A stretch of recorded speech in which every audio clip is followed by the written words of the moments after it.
Good afternoon, ladies and gentlemen. During a declared emergency in the City of Toronto, Committee of Adjustment virtual public hearings are being conducted by electronic means through WebEx, an online digital platform, and streamed on the Toronto City Planning YouTube channel. These measures are necessary to comply with physical distancing requirements and a provincial order that limits attendance at public gatherings. This will be a virtual public hearing, and participants who have registered in advance will be able to make their presentations to the committee using WebEx, an online event that is being moderated by city staff. Anyone wishing to view the hearing may do so by watching it on YouTube. Participants who have registered in advance will be connecting either by their computer, a phone or tablet app, or by telephone. All participants are automatically muted on entry. When your item is called, each participant will be unmuted by the moderator, one person at a time. Only the committee members will be participating by video. Any registered participants will be participating by audio only. We ask that you also mute your devices until you are called on to speak. For all those who are waiting online, please ensure that you have called in with the phone number that you originally registered with. If you call in with a different number, you will not be able to speak on the item. To ensure audio clarity, I also suggest that you refrain from using the speakerphone function on your telephones. We acknowledge that the land we are meeting on is the traditional territory of many nations, including the Mississaugas of the Credit, the Anishinaabe, the Chippewa, the Haudenosaunee, and the Wendat peoples, and is now home to many diverse First Nations, Inuit, and Métis peoples. We also acknowledge that Toronto was covered by Treaty 13 with the Mississaugas of the Credit. In accordance with Sections 45 and 53 of the Planning Act 1990 as amended, this meeting of the Committee of Adjustment of the City of Toronto was called to order. My name is Alan Smithies, and I will chair today's meeting. Joining us on the panel today are Ron Hunt, Asif Khan, Paul Kidd, and Nadini Sankar Peralta. City staff are also present: Simon Lamb, Elmira Zarabi, and Adam Wills. The Committee of Adjustment considers applications for variances from the provisions of the zoning bylaw that apply to property, permission to extend or alter lawful non-conforming uses, and consent to sever property to create new lots. Anyone attending today who wants to receive a copy of the committee's decision must submit a written request for a decision by email. Please ensure that you include your name, address, and email address, because Committee of Adjustment and the TLAB will be sending notifications and appeal updates by email. If you do not agree with the committee's decision, it may be appealed to the Toronto Local Appeal Body, TLAB, or in some limited circumstances to the Local Planning Appeal Tribunal, LPAT. Appeal instructions are set out at the bottom of the committee's decision. The hearing procedure is as follows. I will call each item on the order listed on the agenda. Where an application is uncontested, the agent or applicant will proceed with their presentation if required. The committee may ask questions and or take the matter into the committee for a decision. Each speaker, including the applicant or agent, is given a maximum of 5 minutes to address the committee. I will comment when you are reaching the 5-minute limit. When addressing the committee, please state clearly your name and address. Please remember to confine your remarks to the matters described in the application.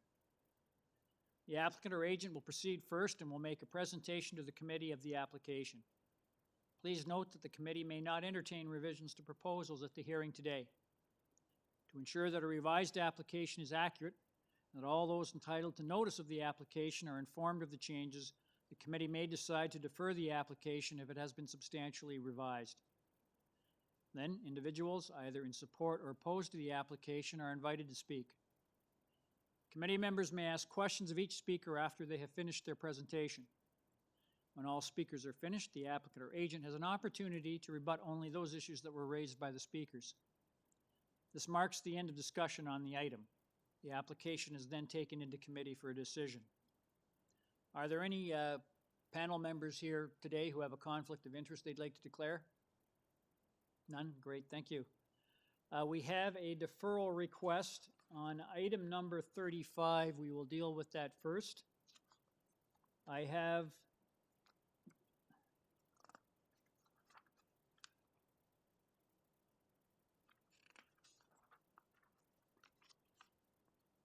the agent is a Frank Bellini. Are you there, sir?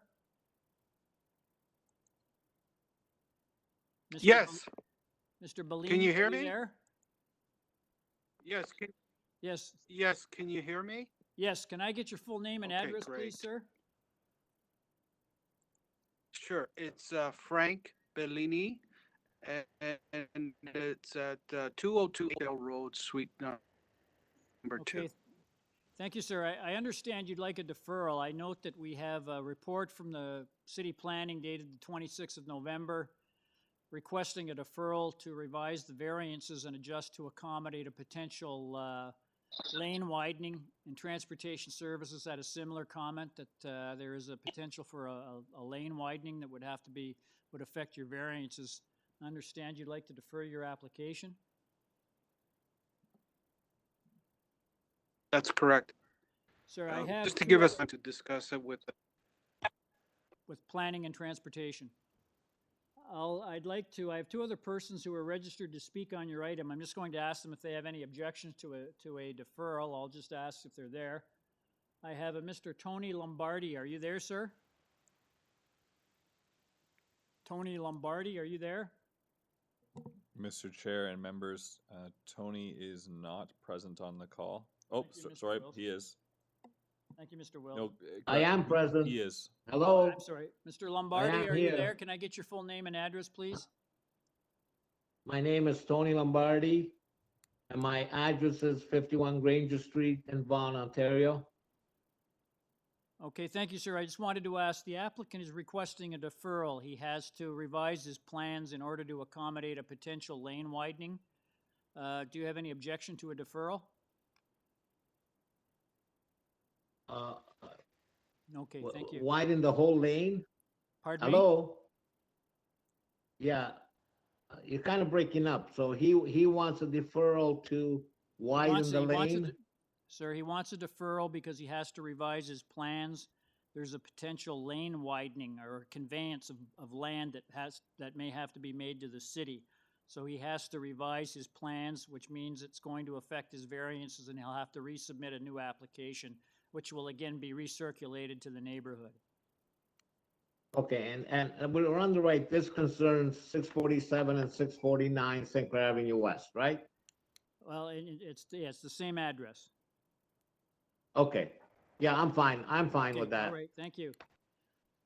Next person was a Nathan Duchek, or I hope I've pronounced that correct. Are you there?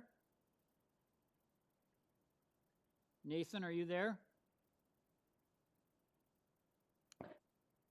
Yes, I'm here. Can you hear me?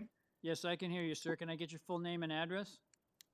Yep, it's Nathan Dewick, and my address is 130 Ellsworth Avenue. Okay, sir, the applicant is requesting a deferral. He has to revise his plans to accommodate a potential lane widening or a conveyance of land to the city. He's requesting a deferral, which means his application will probably change and it will have to be recirculated to the neighborhood at a later date. Do you have an objection to that? Are there any implications for me in regards to that? And I'm not sure what the implications would be. It sounds like it makes sense, but I'm not sure of the implications. Well, what will happen, sir, is any changes that have to be made and any effect to any impact on the variances he's requesting will all have to be spelled out in a new notice that will then be circulated to you again, and you'll have the opportunity to comment on the revised plans. Okay, that's fine. Yes, I have no objection to that then. Okay, thank you. I'll go. Does the committee have any questions of the applicant? There being none, could I get a motion on the deferral request, please? Mr. Kidd? Thank you, Mr. Chair. I'd like to put forward a motion to defer the application sine die to allow the applicant to meet with transportation services and community planning staff to address any concerns with regard to the lane widening. Thank you, Mr. Kidd. Someone to second that motion? Ms. Sankar seconds. All those in favor? A motion carries unanimously. Sir, your application has been adjourned sine die so that you can meet with transportation services and city planning to revise your application. Thank you kindly. Appreciate it. Thank you. Go back to item number, start of our agenda, item number 22. That's 110, I hope I'm pronouncing this correctly, 110 PLEWES Road. I have one person registered to speak. That is Arben Shipati. Are you there? Copy. Yes, Yes, yes, Mr. I'm the agent for the owner. 1287 South Avenue, Mississauga. Okay, thank you, sir. I note that you have one variance before us related to a side yard setback. Where the only comments we have from city staff relate to potential conditions from urban forestry. So I'm just going to ask, and we have no other persons registered to speak on the item. I'll just ask the committee if it has any questions or comments or would like a presentation. None. Could I get a motion on this application, please?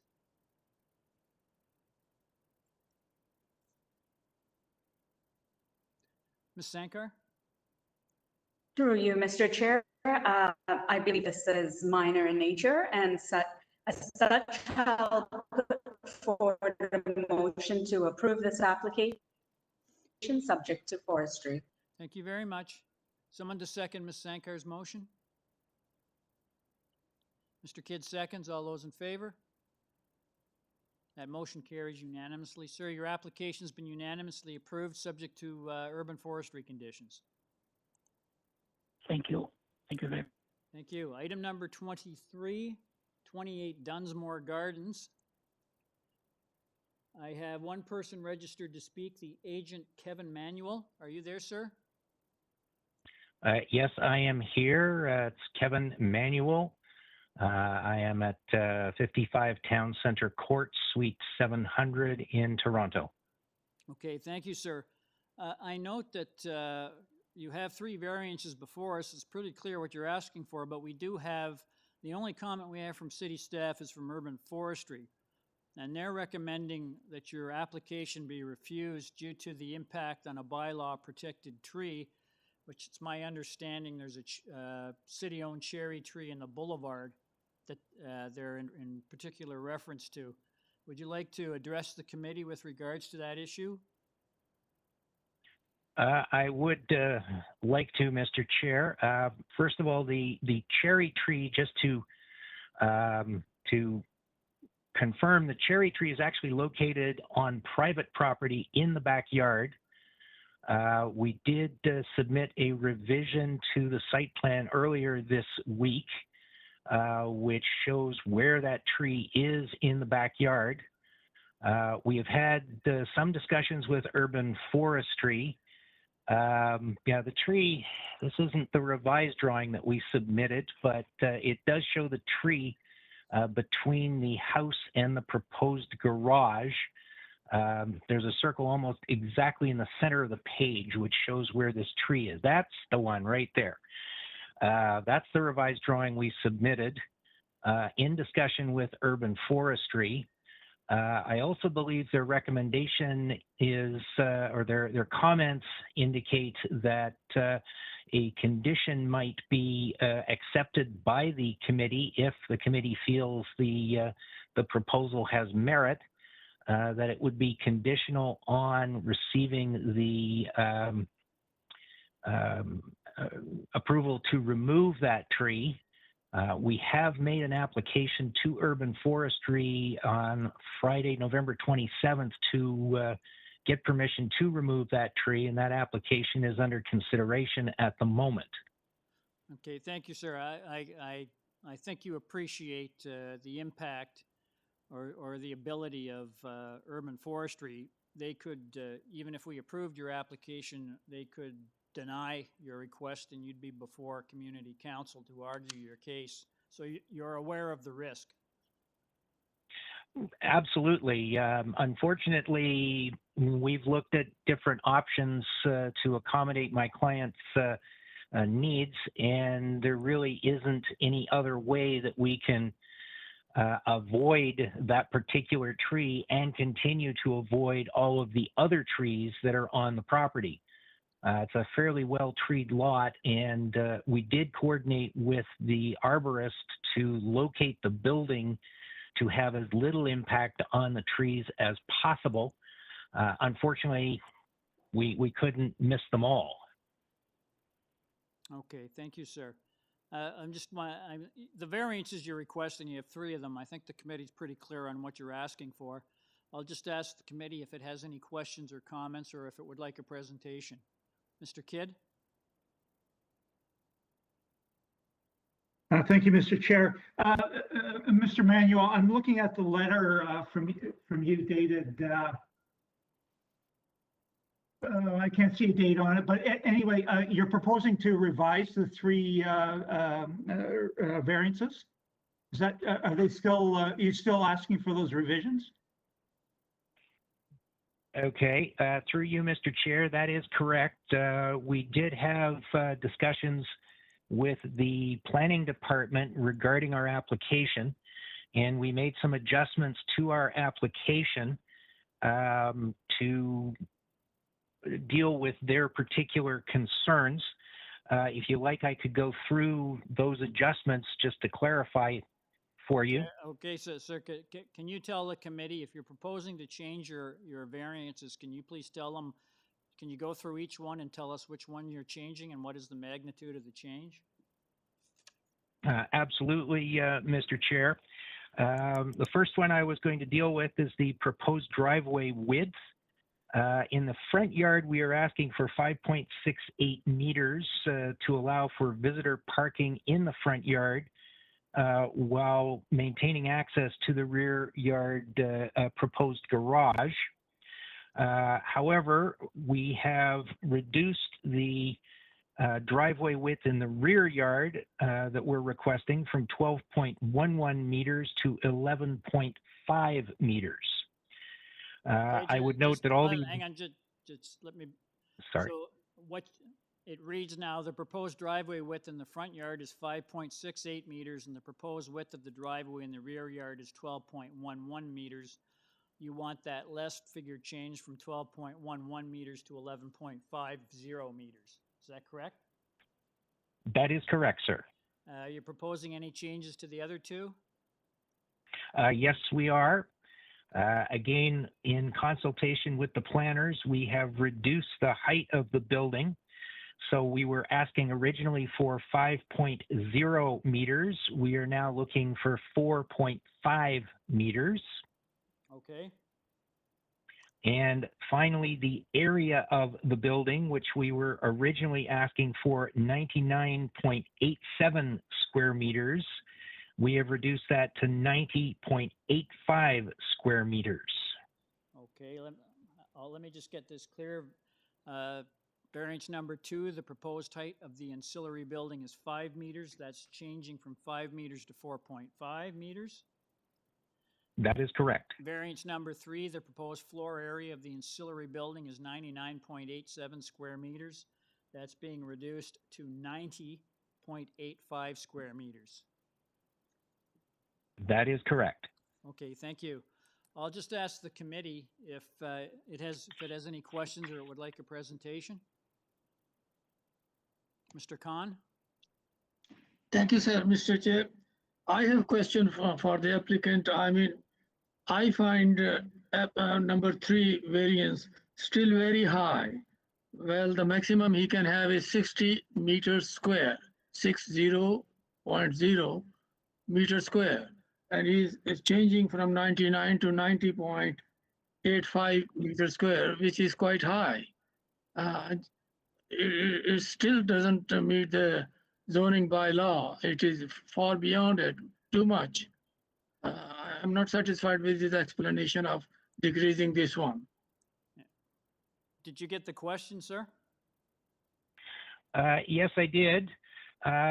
If I can just comment that there are 2 aspects on the particular zoning bylaw that restrict the accessory building in this area. One is a coverage, which is a maximum of 10% that's allowed. The second is a maximum of 60 square meters. We are, with our revised proposal of 90.85 square meters, our building coverage is only 6.9%, well under the 10% that would be permitted, although we are definitely over the maximum of 60 square meters. We did have this discussion with the planning department, and they seem to be okay with us making the reduction that we made.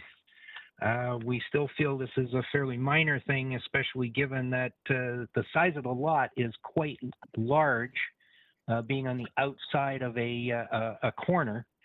So the actual impact of the building on the lot overall is considerably smaller than it would be if there were a smaller lot and we were at 10%. Mind you, I have to remind you that your discussion with the planning staff, we have no input or recommendation from the staff. So we don't know what was acceptable to them and what is not. Okay, I do believe the planning staff did submit an email to the committee regarding what was agreed to between ourselves. Yes, sir. They may have, but we just didn't have it in the package we received. So they may have sent something, but we didn't get it in our agenda. Either way, I'll just ask, does the committee have any further questions of the speaker? There being none, could I get and there are no other persons registered to speak on this item, could I get a motion on this application, please? Mr. Khan? Thank you, Mr. Chair. I believe after listening to the applicant and a modification of the variances that he has, 1, 2, 3, I'm still holding the forestry conditions that there are trees which are going to be affected. So I'll take a. Mr. Khan, before you start, can we put that back? We have a email from city planning with regards to that, so we'll just put it up on the screen there. Yes. So the applicant is doing what he was requested by city planning. Mr. Chair, can they make that larger for us? Thank you. A little bit more? Yeah.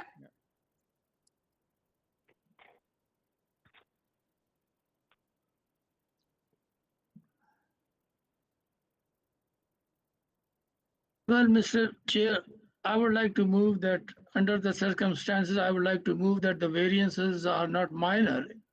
According to my understanding and the presentation of the applicant, I would like to move that this application be refused. Okay, thank you. We have a motion from Mr. Khan that the application, to refuse the application. Can I get someone to second that motion? Ms. Sankar seconds.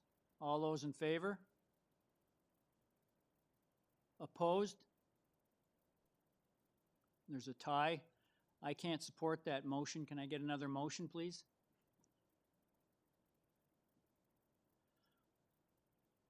Mr. Kidd? Thank you, Mr. Chair. I agree with Mr. Khan that the size of the garage seems on the surface to be large, but given the unusual size and shape of the lot, I think it probably can be considered appropriate. I'm going to put forward a motion to accept the application as amended.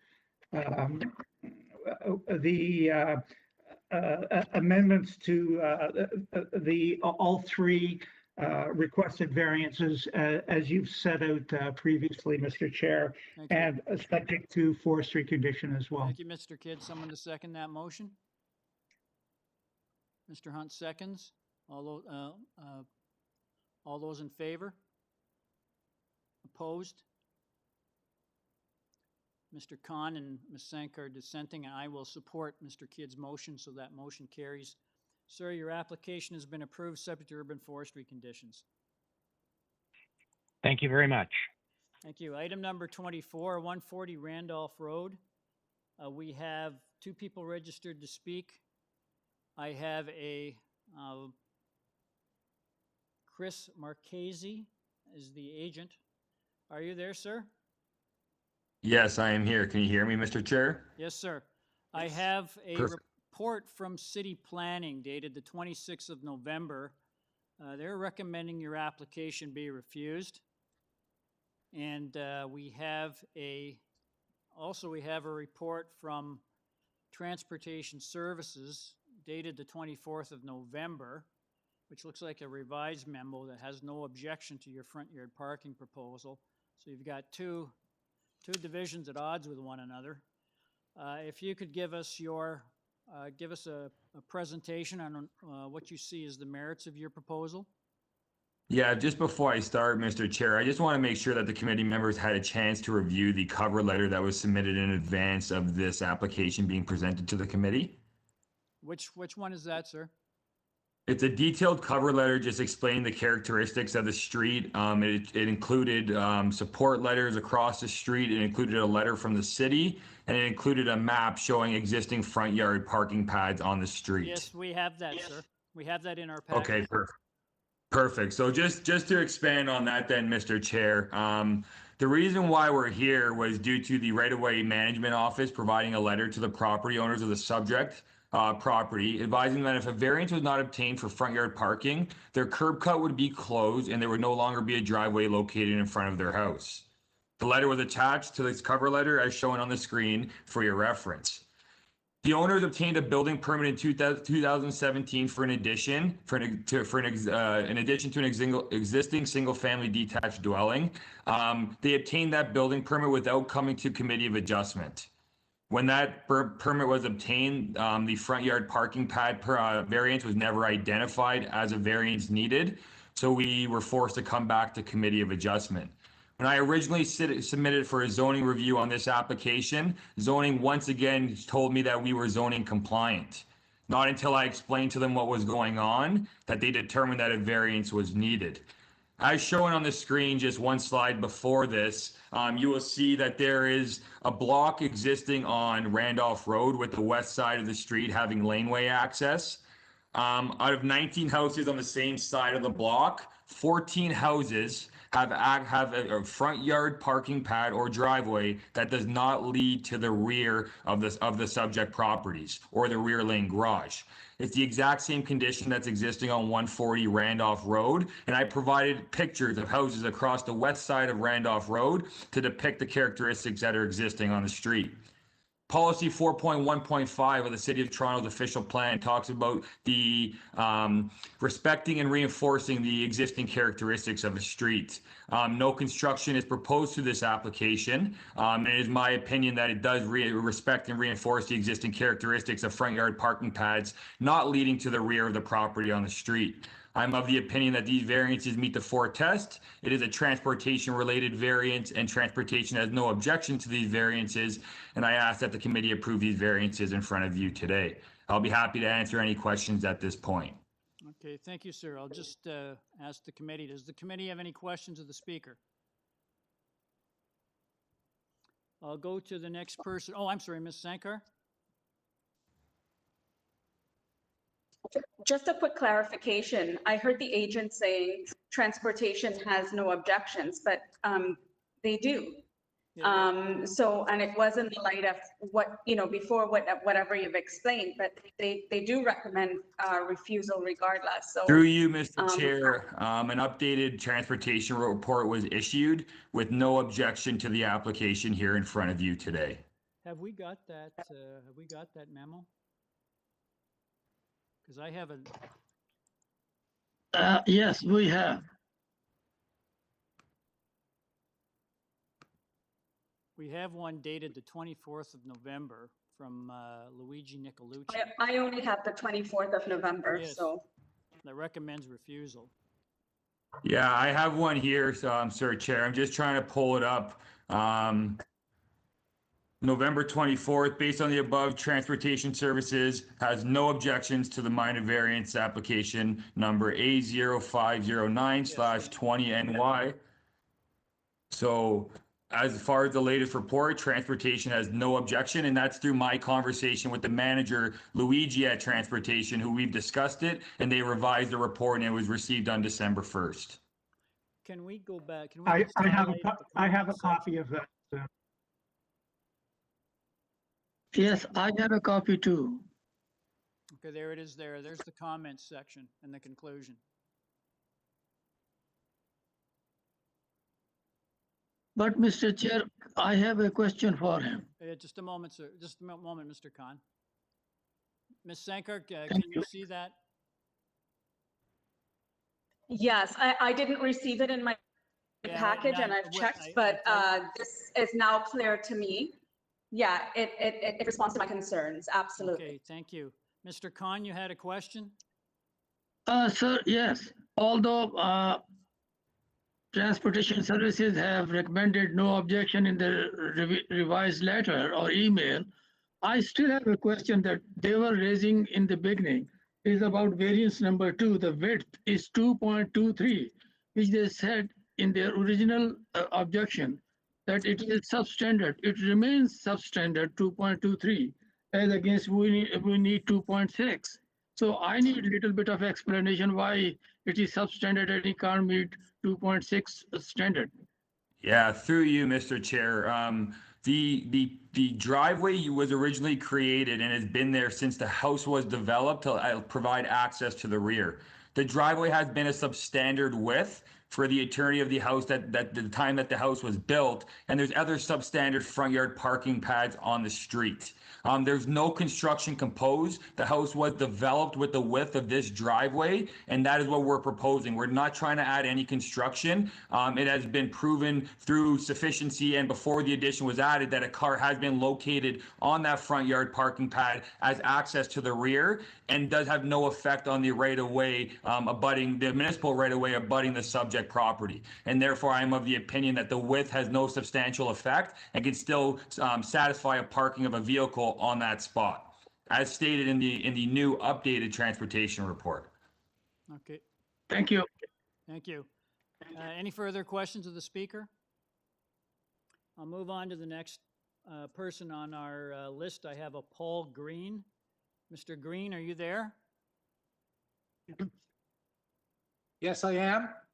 Mr. Green, Can you hear me? yes, I can hear you, sir. If you could give us your views. Can I get your full name and address, please?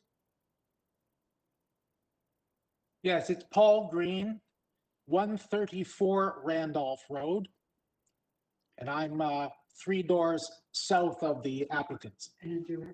Okay, can I get your views on this application?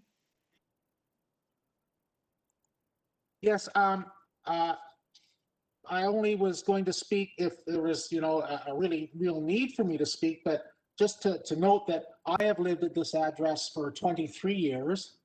And just as the former presenter was mentioning, that house has had that same driveway configuration the entire 23 years I have lived here. And I'm advised that it's been well over 30 years since that driveway has been there. So I was a little bit flabbergasted to see that there was the issue of the variances and the zoning. And so I was just participating in support of the applicants, the victories. Okay, thank you. That's so, good.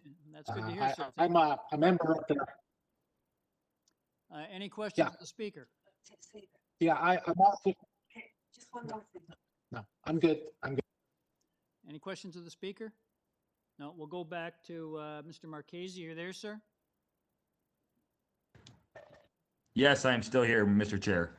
Okay, I don't know if you have anything else to add. You had, Mr. Green was in support of your application, which is good to hear.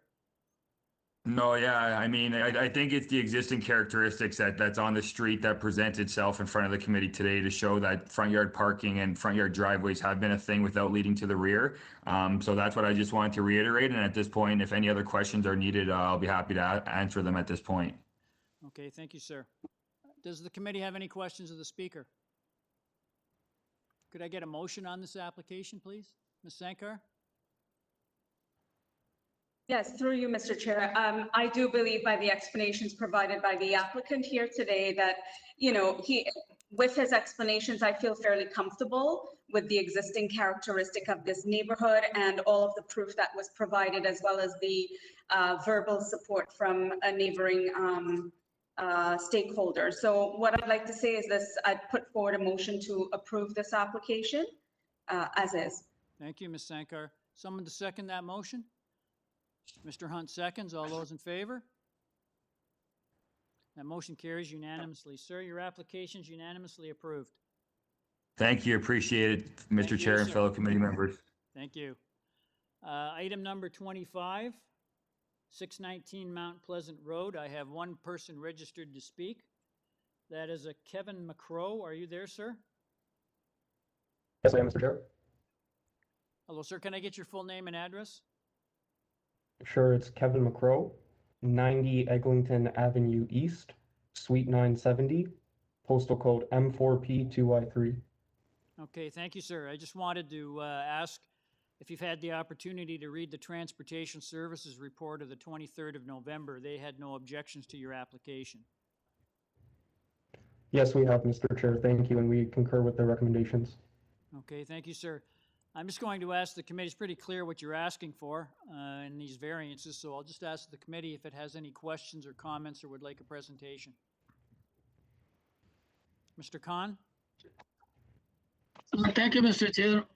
My question to the applicant is, sir, your variants 1, 2, and 3, they don't meet the zoning bylaws. And similarly, number 4 and 5, they don't meet the zoning bylaws. So how do you explain all this, that all 5 that are substandard and they don't comply with the zoning bylaws? So how you will justify that we should consider your approval? So, sir, I think Mr. Khan's looking for justification for your variances. Sure, through you, Mr. Chair, if I can refer members of the committee to the cover letter that was submitted, it would be at the top of your application package. I can go over the forecasts through a presentation. So in our opinion, we believe the variances meet the general intent of the official plan and zoning bylaw. The site is located within a future major transit station area, less than 500 meters from the future Mount Pleasant LRT station, and proximate to about 900 meters from the existing Eglinton subway station to justify the reduced requirement for parking on site. The site is also located across the street from an existing 24-hour green pea lot that can accommodate paid parking at all hours of day into the evening. There is also public parking for short-term use along Mount Pleasant Road and into the residential neighborhood for up to 1 hour during the daytime. With reference to the variances for balcony projection, in our opinion, there is less of an impact to have a balcony projecting onto Mount Pleasant forwards out to the commercial street than there is into the rear, backing into the neighborhoods. In addition, the variance for the balcony projection, due to the narrow fabric of the lot, allows for more usable floor space than the 1.5 meters, which would be more relative to a wider lot. We have 3 letters of support. We have a letter of support from the business improvement area. We have a letter of support from our adjacent neighbor to the south or to the north rather, at 621 Mount Pleasant. We have another letter of support from 613 Mount Pleasant as well. There's a similar condition existing at the public library to the south at 599 as support for the area contacts for this type of development. Thank you, Mr. Chair. Okay, thank you, sir. Sir, I just want, Oh, Mr. Khan? Sir, I would appreciate to know if he can address variance number 4 and number 5, where the parking is deficient. He didn't touch upon that.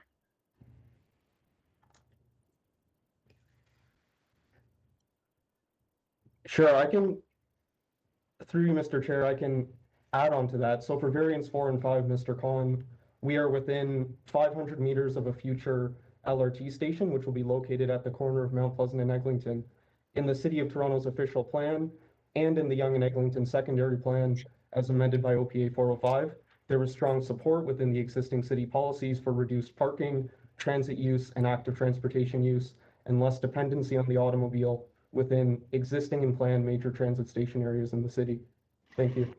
Sir, having the justification of public transportation, it is fine. It is nice of you to tell me, but you are deficient of 1 parking space and you're providing 0 when you need 1.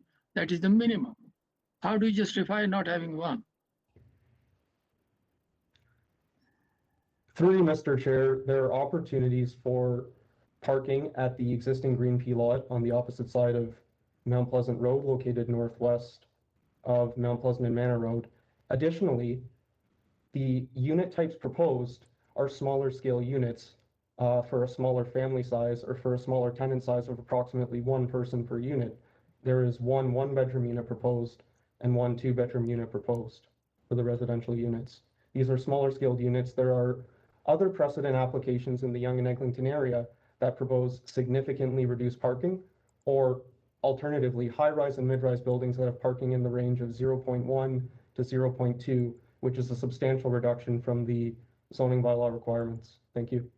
I just noted too that Transportation Services in their comments indicated that given the and I quote, given the availability of on-street parking in the area and the close proximity of the site to available public transit, Transportation Services has no objections to the proposed variances. That's 4 and 5. Do we have any further questions of the speaker? I have no other persons registered to speak on this item. Could I get a motion, please? Mr. Hunt? Thank you, Mr. Chairman. Having listened to the explanations of the applicant and recognizing that there were no planning issues or concerns and that transportation has acknowledged that there is not a parking issue given on-street parking, I would move approval of this application. Thank you, sir. Someone to second Mr. Hunt's motion. Ms. Sankar seconds. All those in favor? Opposed? Mr. Khan dissenting. Sir, your application has been unanimously approved without condition. Thank you, Mr. Chair and members of the committee. Have a good weekend. Thank you. Item number 26, 217 GLENCAIRN Avenue. I have two people registered to speak. Agent is a Joseph Mazzatelli. Are you there, sir? Mr. Chair, before we speak with Joseph, I want to bring to your attention that Nicholas Mehta, the second or the area resident, is not present on the call. Oh, so okay. So it's just Mr. Mazzatelli. Correct. Okay, Mr. Mazzatelli, are you there? Yes, I am. Yes, sir. Have you had the opportunity to read the city planning report of the 16th of November? They indicate that they have no objection to your application, provided the property is developed substantially in accordance with the site plan drawing submitted to the Committee of Adjustment, attached as attachment 1 to their report. Have you had an opportunity to read that report? Yes, I have, sir, and we're completely in agreement with that. Okay, thank you, sir. It's pretty clear what you're asking for in the variances that we have before us. So I'll just ask the committee if it has any questions or comments, or if it would like a presentation. There being none, could I get a motion on this application? I note that we have no one else registered to speak on this item. Ms. Sankar? Hi, good day. Through you, Mr. Chair, I've read the application, I've gone through it, and in my view, many of the variances, they look very minor, and I do believe that upon my review of the application, it does meet the 4 tests. So I'll put forward a motion to approve this application.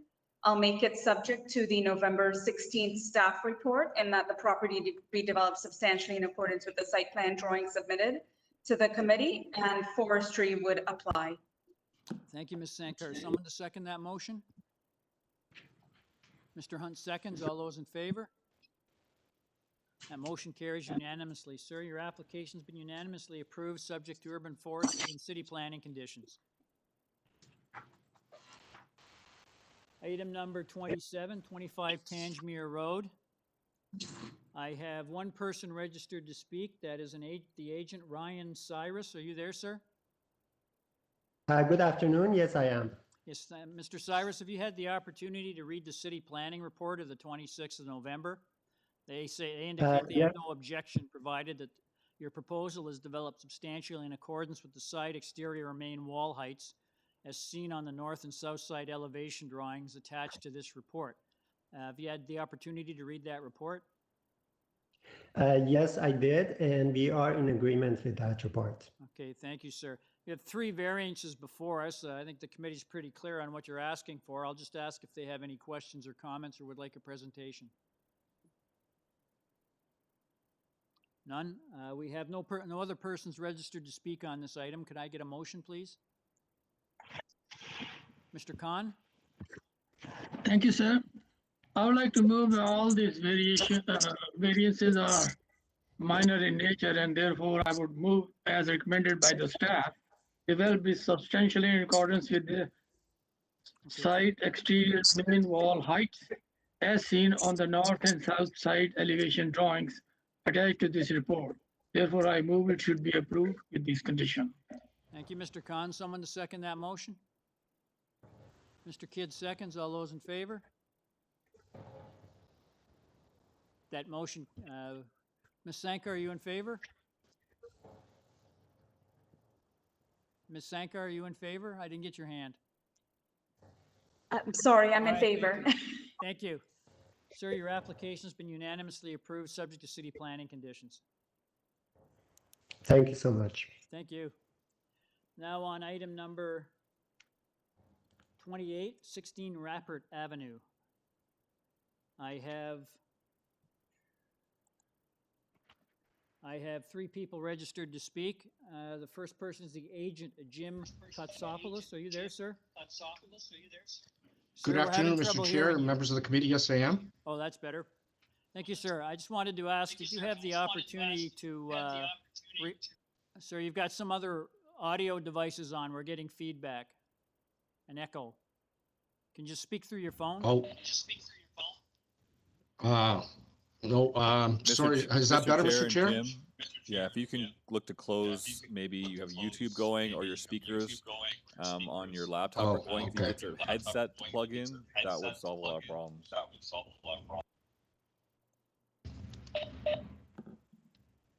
Is that better? That's better. Sir, have you had the opportunity to read the... Sir, you have to turn off your other devices that are turned on. Just speak through your phone.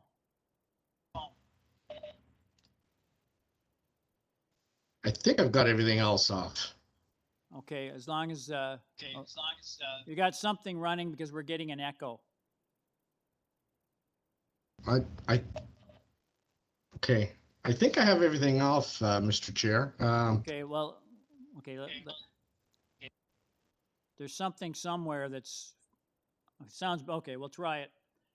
Have you had the there's a 16 November city planning report indicates that they had no objections to your application, provided that the lot coverage of the dwelling is limited to 37% and the remaining 6.6% of the lot coverage is allocated to the front yard porch and the rear deck. Have you had the opportunity to read their report? Sorry, Mr. Chair, yes, we did. And we did confer with city staff. And Mr. Chair, I believe you should have a subsequent report from planning regarding that issue. Let me see, do we have anything subsequent to that report?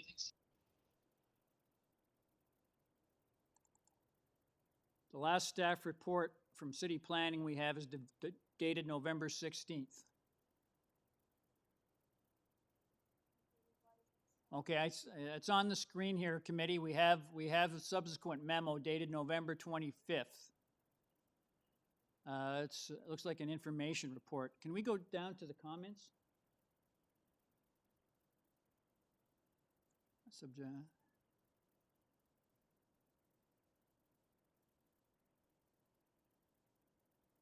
The applicants provided a clear diagram showing a lot coverage of 43.6% for the building.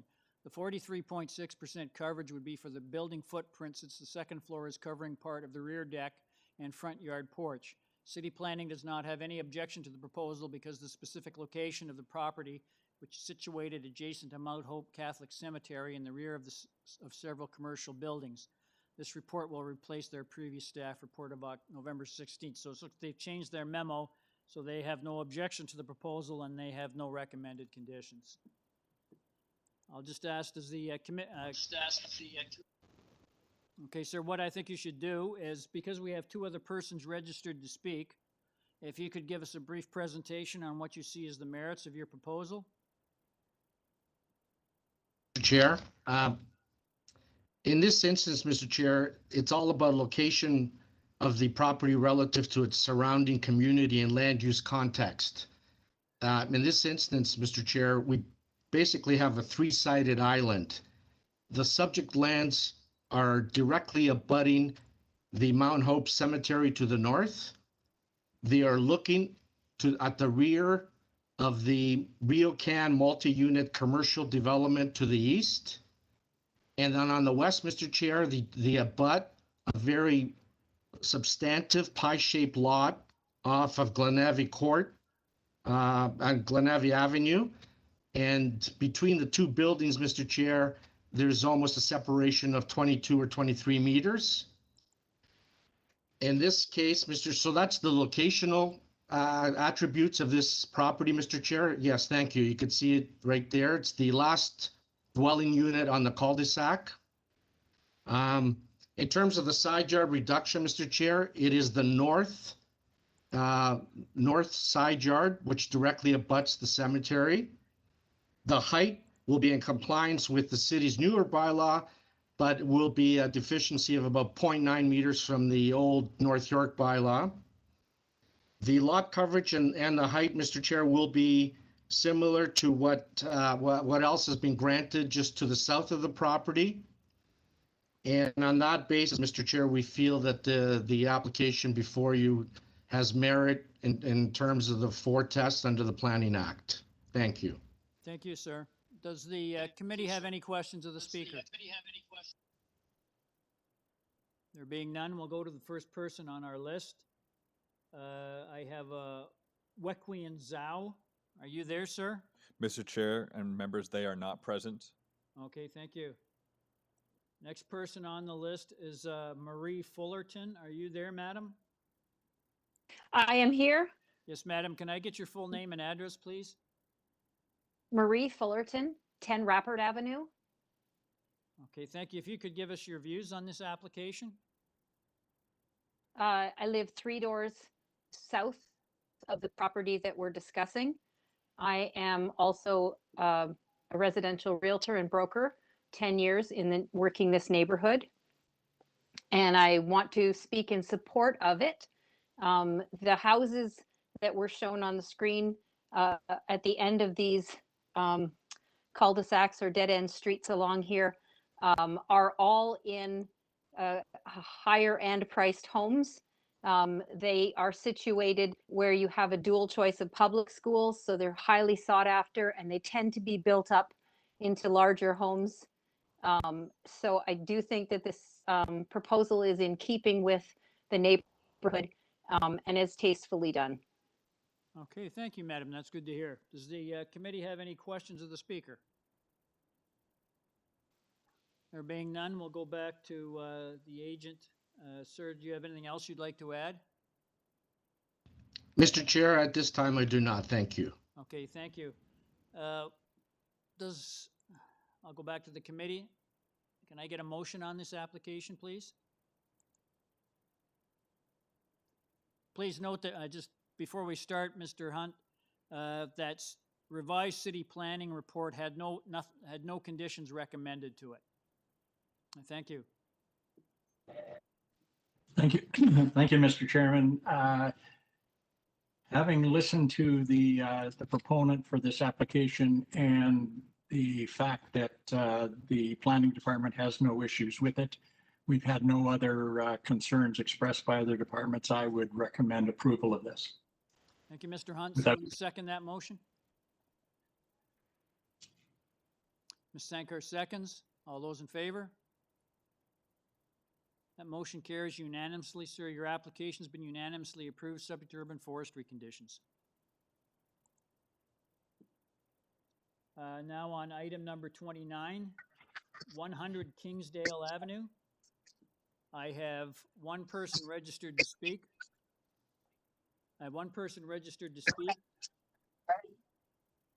Yes, I'm here, Mr. Chair. David Eigelman? Yes, that is me, Mr. Okay, Chair. thank you, sir.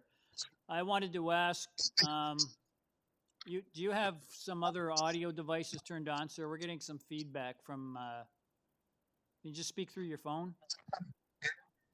I am connected through the WebEx app.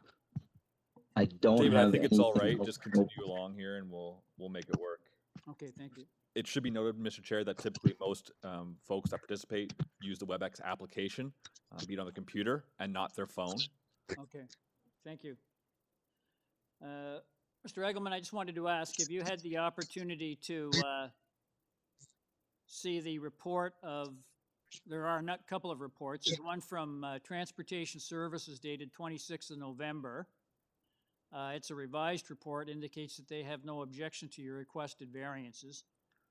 The City Planning Report, which is dated November 20th, recommends refusing variance number 1 for the proposed front yard soft landscaping and variance number 2 for the proposed front yard parking spot. And should the committee choose to approve variances numbers 1 and 2, staff recommends that the proposed driveway be constructed of permeable materials. So we've got two divisions that are at odds with one another. So if you could give us, the committee, a brief presentation on what you see as the merits of your proposal. Chair, I can. Yes, I can, Mr. Chair. So through you, Mr. Chair, I just want to provide some brief background on the application.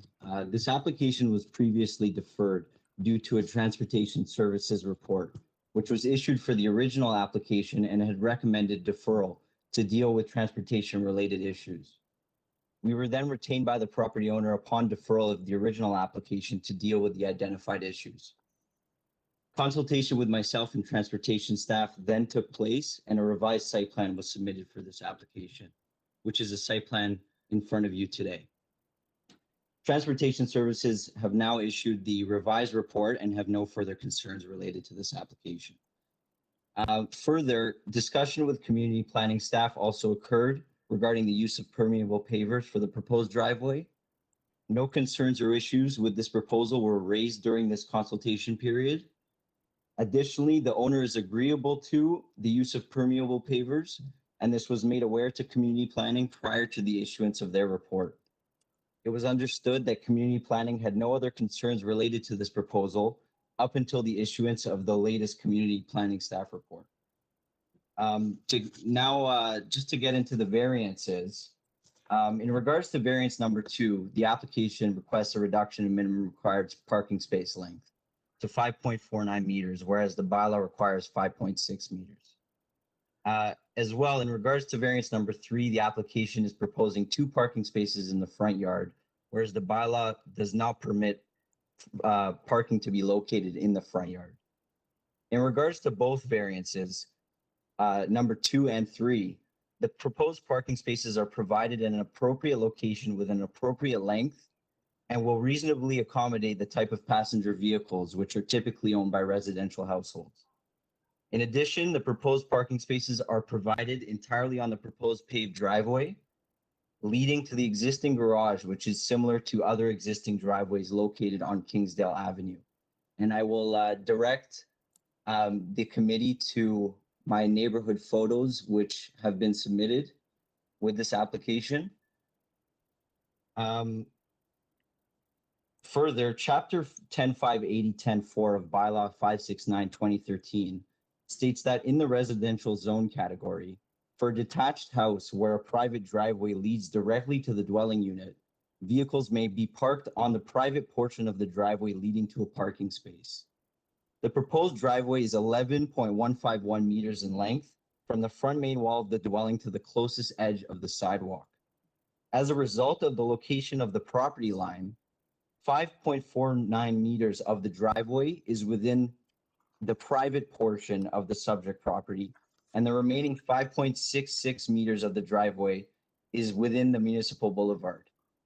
Due to this condition, an average sized vehicle parked on the private portion of the subject property will always extend into the municipal boulevard by less than half of a meter, depending on the length of the vehicle. The existing condition has led to this variance and application being required. If the property line is located 15 centimeters to the south and includes a portion of the existing driveway that is currently located within the municipal boulevard, then parking on the proposed driveway would be permitted as of right. The proposal and its functionality are not beyond what the bylaw already contemplates. As I've mentioned earlier, extensive discussion with city transportation staff has occurred. Revisions have been made based on the comments provided, and the proposal in front of you today is to the satisfaction of transportation staff.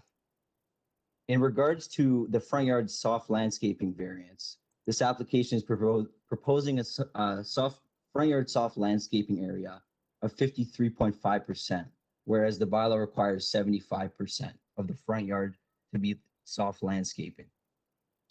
The intent of this bylaw is to ensure a minimum percentage of the soft landscaping is adequate for permeable materials are provided for stormwater management and to create a pleasant streetscape along the boulevard. The proposed parking spaces and reconstructed driveway will not result in any changes to the existing soft landscaping condition on private property, and in fact will improve the existing soft landscaping condition on the municipal boulevard. Again, due to the location of the front lot line, the front yard of the property has been cut in half, where a large portion of the front yard is located within the municipal boulevard. Both the municipal boulevard and the privately owned front yard Sir, can you functionally summarize, serve please? as the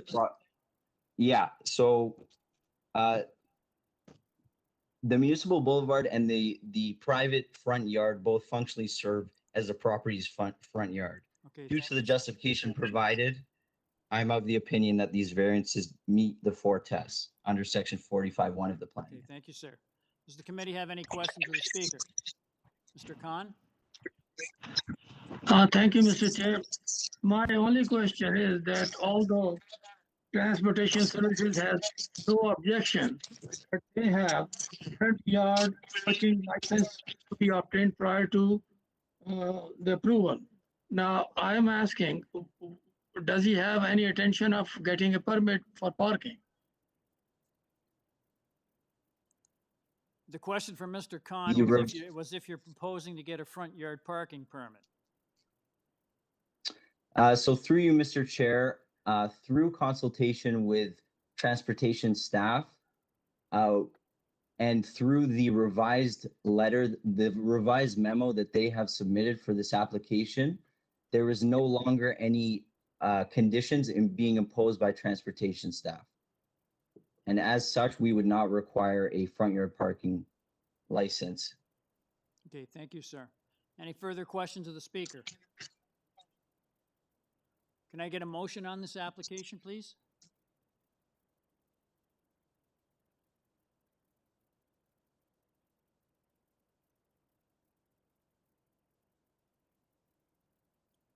Someone to make a motion? Mr. Hunt?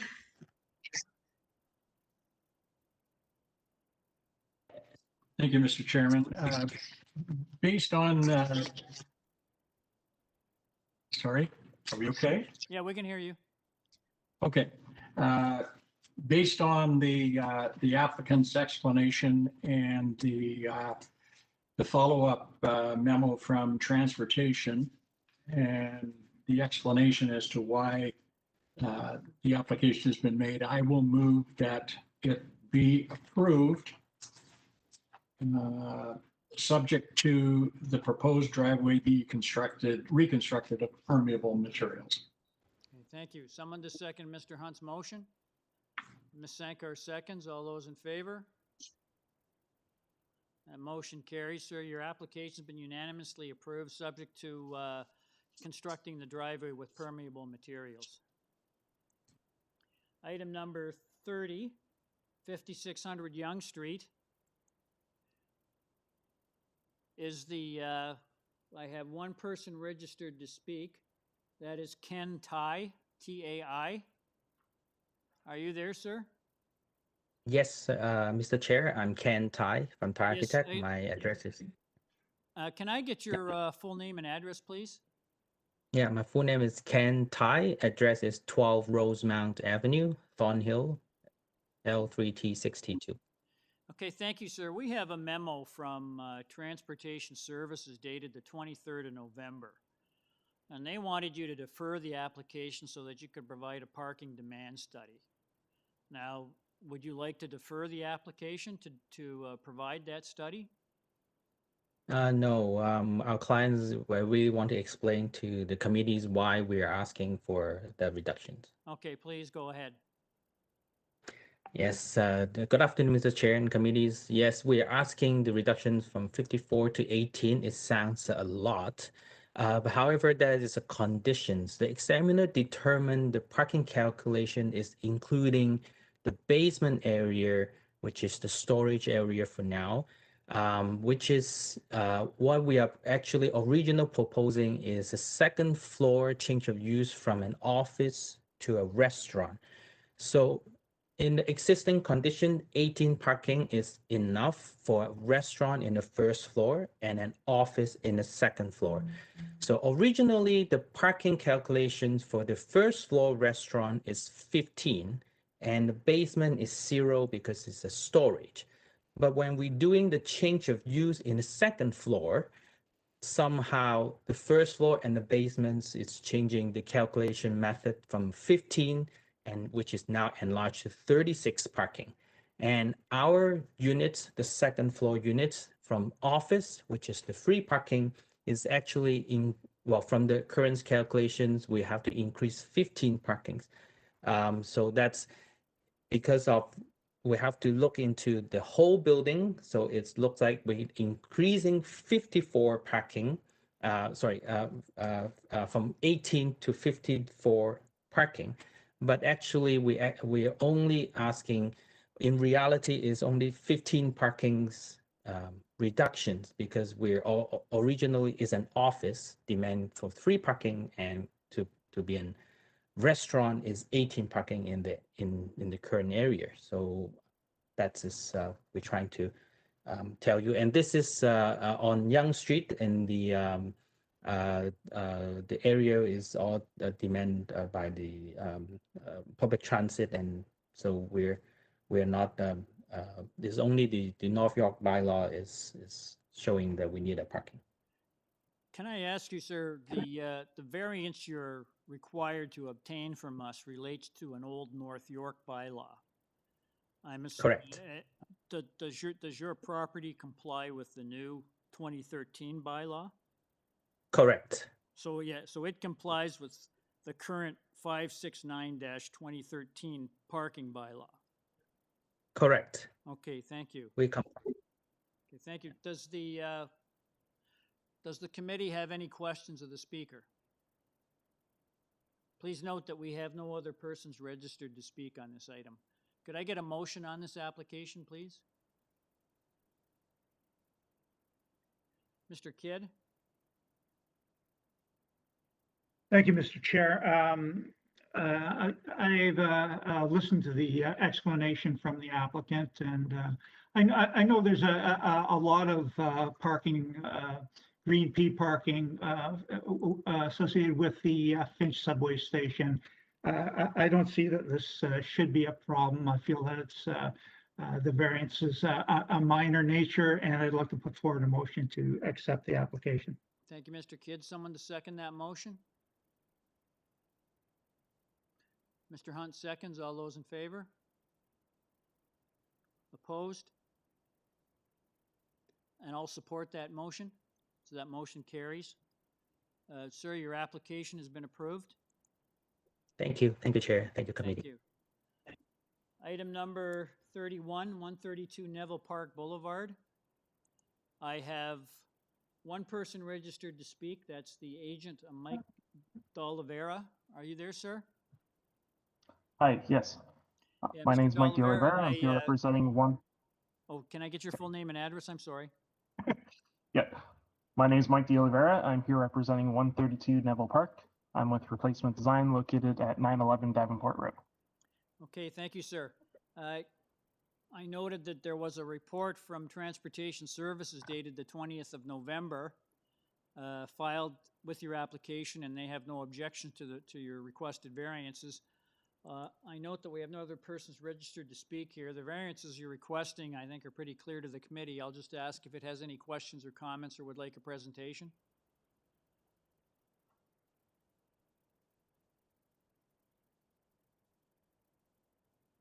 No, could I get a motion on this application, please?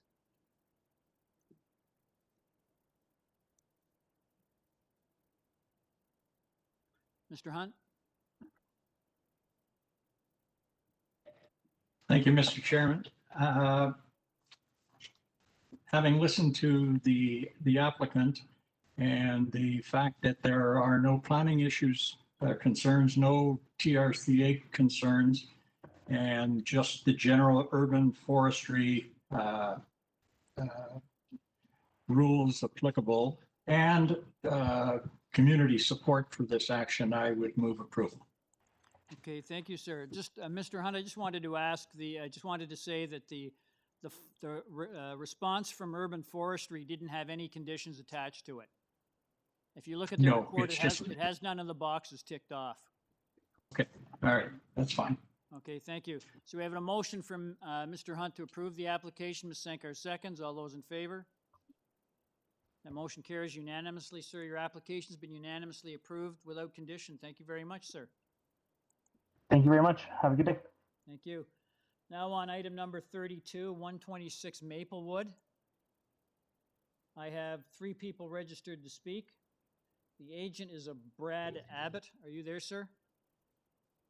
Yes, I am. Yes, sir. Just wanted to ask if you've had the opportunity to read the city planning report of the 26th of November. We have, they indicate that they have no objections to the application, provided that the rear upper deck is constructed with planters on the east and west sides and planted with vegetation reaching a minimum height of 1.5 meters measured from the floor of the platform to provide screening for privacy. Did you have the opportunity to read that report? Yes, I have, and you'll find in your package revised drawings that indicate exactly that, those planters and planting to the 1.5 meters as per Okay, thank our you, sir. negotiations with community planning. Yeah. Thank you, sir. I have 2 other persons registered to speak, so if you could give the committee a brief presentation on what you see as the merits of your proposal. Sure.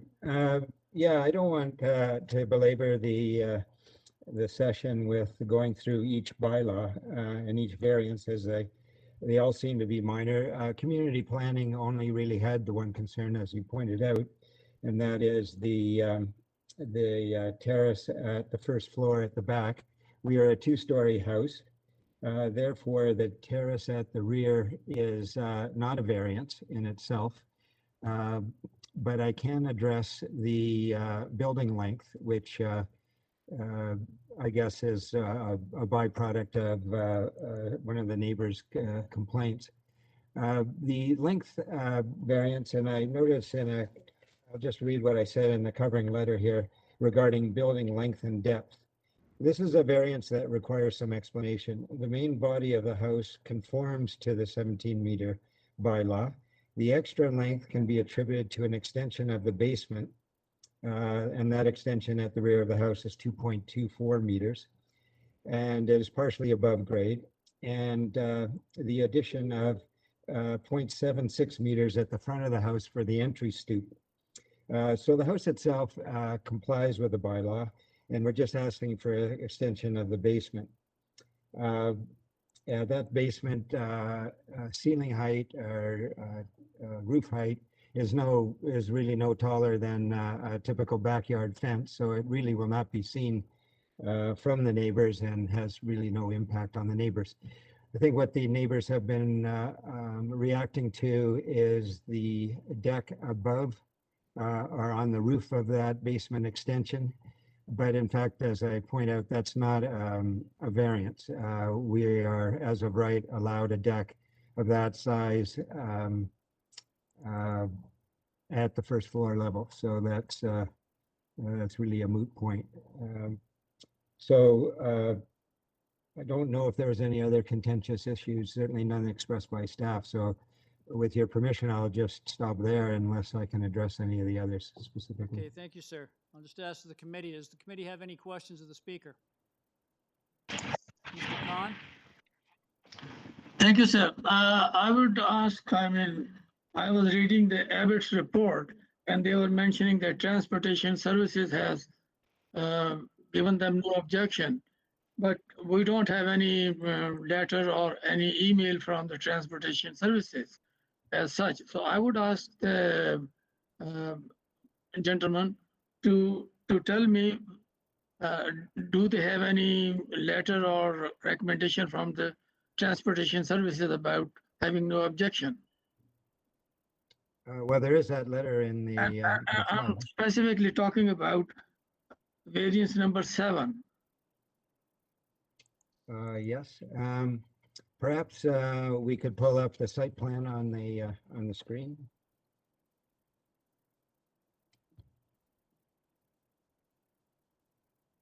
Is the site plan available to be put up on the screen? Yeah, there you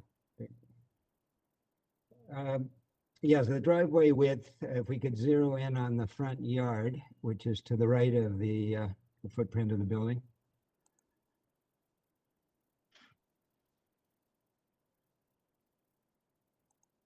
Yeah, I don't know if we can zero in any more than that on the front yard.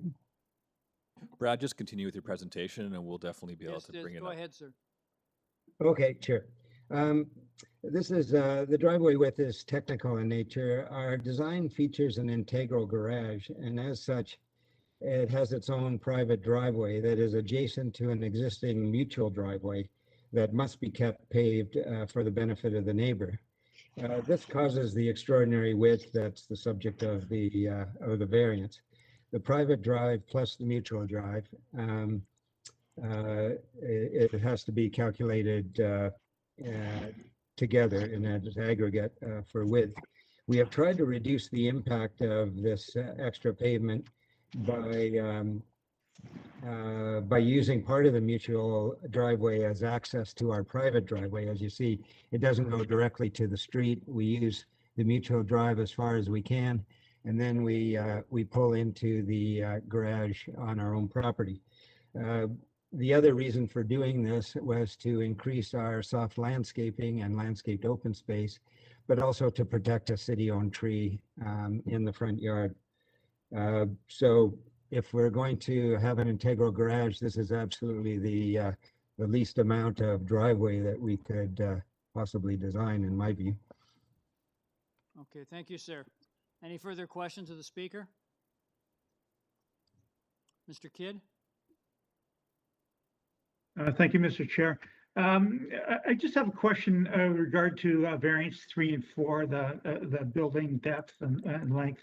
I noticed that the proposed building extends into what appears to be an old right-of-way that's shown on the 1911 survey. And can you just tell us what the current status of that right-of-way is?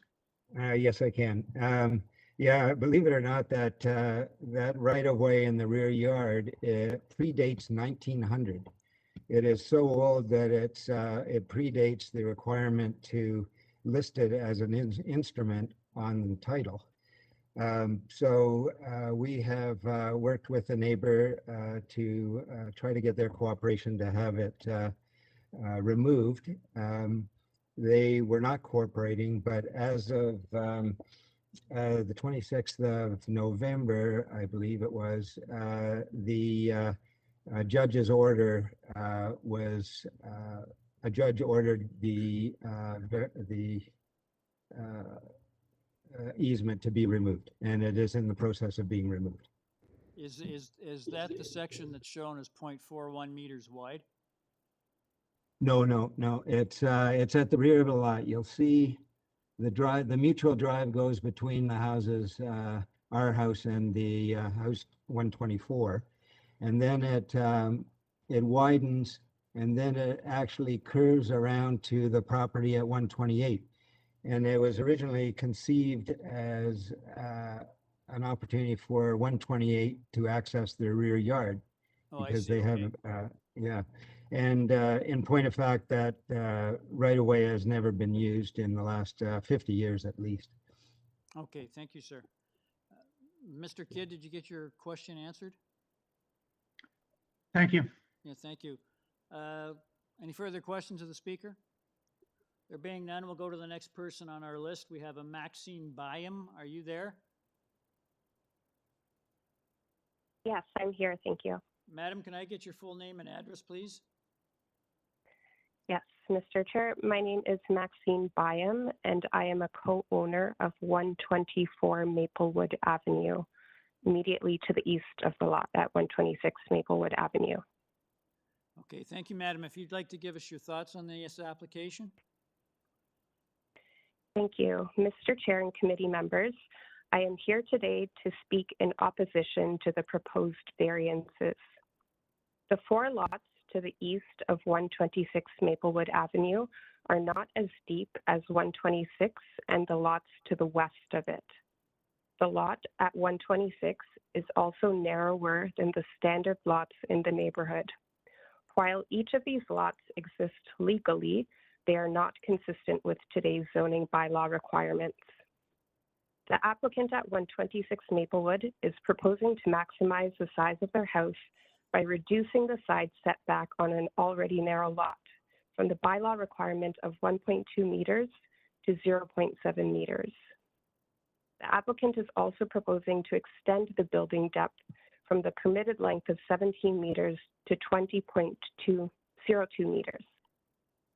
The effect of these variances would be that the proposed house would extend beyond the rear property line of our lot at 124 Maplewood. The entire western side of our backyard would be bounded by the wall of a building closer to the property line than permitted, instead of the green space with a mature chestnut tree that currently exists. Elsewhere in the neighborhood, the impact of approving these variances might be considered minor. However, in the context of these 2 particular lots, the impact of approving the requested variances are not minor and would have a significant negative impact on our property. Secondly, the application includes an integral garage at the front of the house, which is not characteristic of the neighborhood. Were it not for the inclusion of an integral garage, a similar amount of living space could be achieved without the requested variances.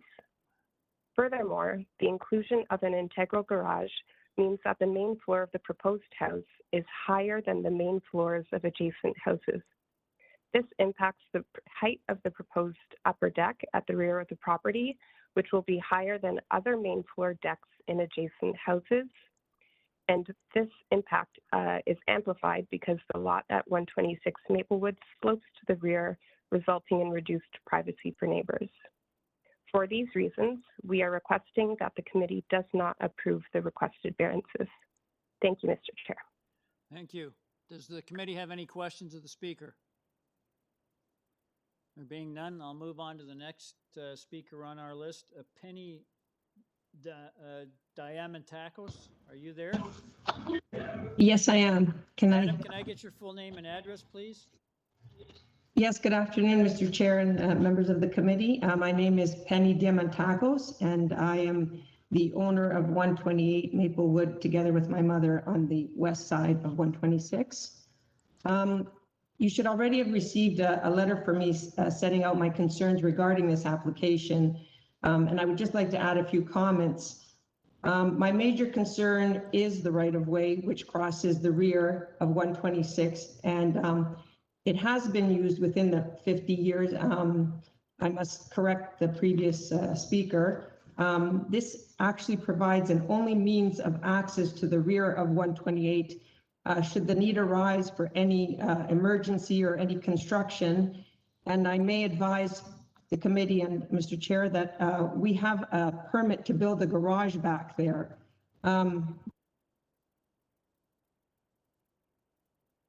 Okay, Madam, do you have more to add? Madam, are you there?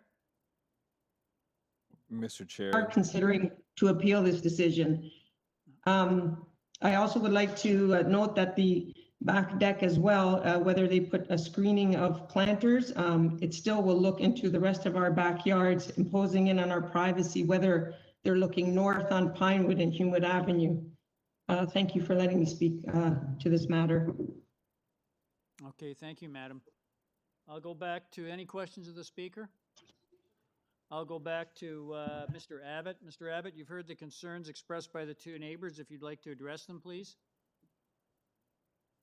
Yeah, well, I'll go to the last speaker then, and just iterate the information I have. I haven't been part of the judge's order, but I've got a note from the owner who did sit through this process. As I said, it was an extremely old easement. It was discovered by the owner's solicitor on closing. The easement predates 1900, and they claim not used for the last 50 years. I don't know for sure. The owners at 128 Maplewood have refused to cooperate in the removal of this abandoned and unused easement.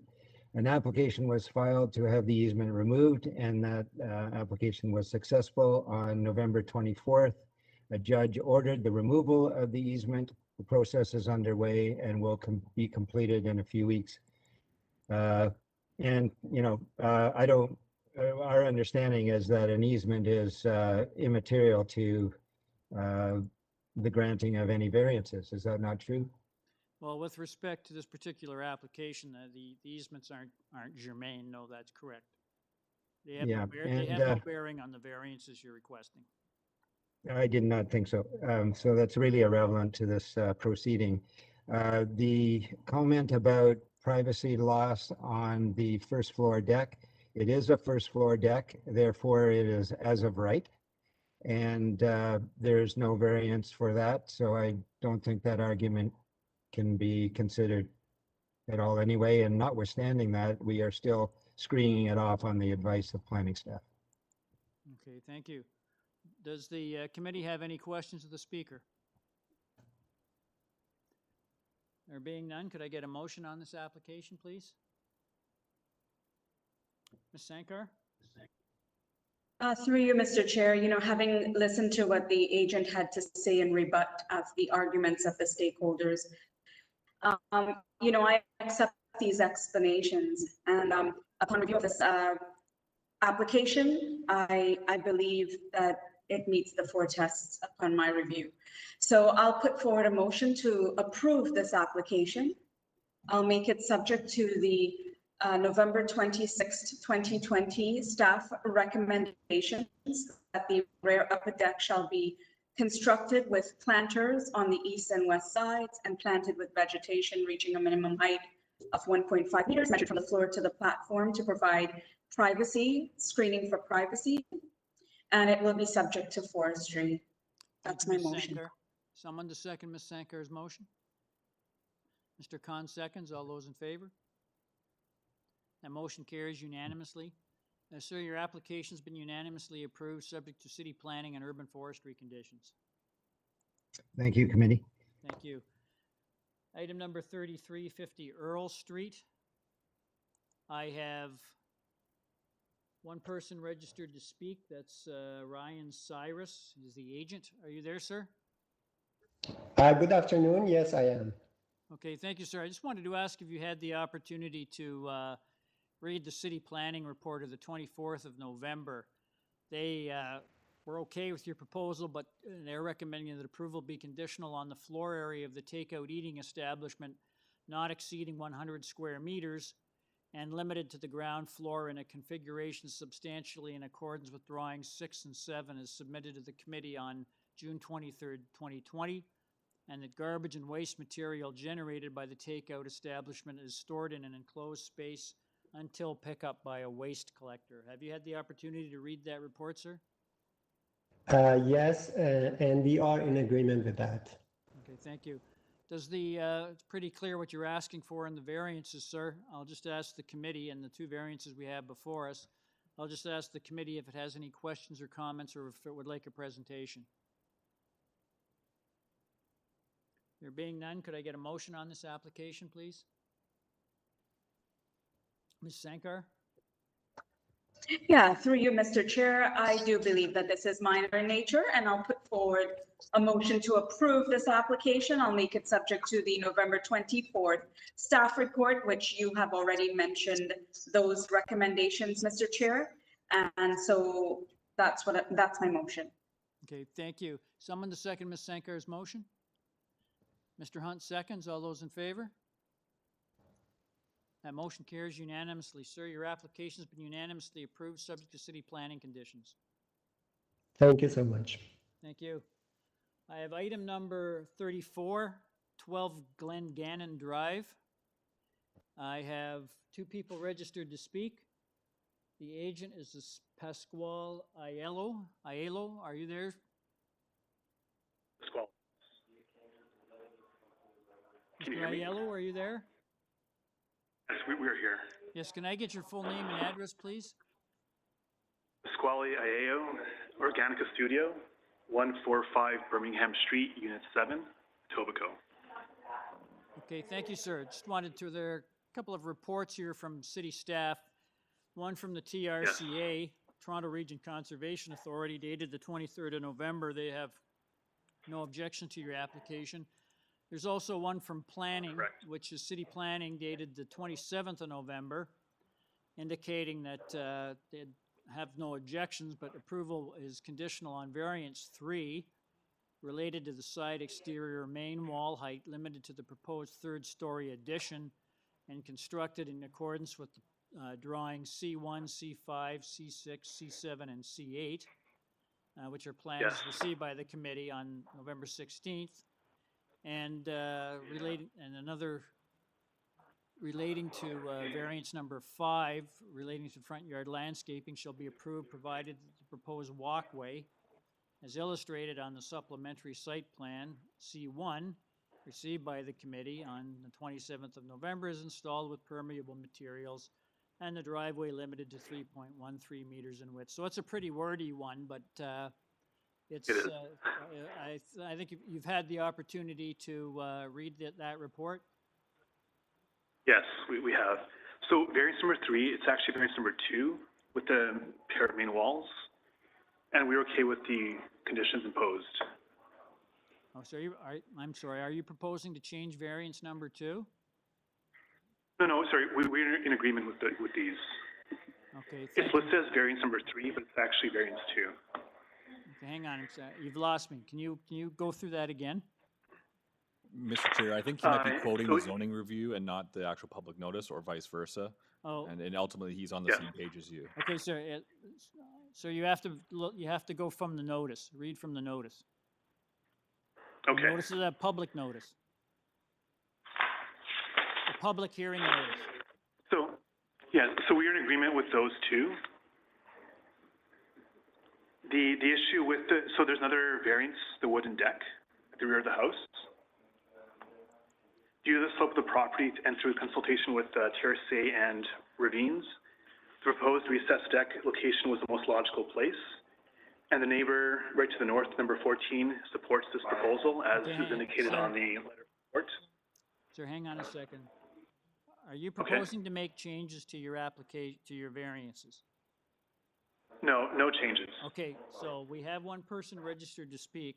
So if you could give the committee a presentation on what you see as the merits of your proposal. Okay.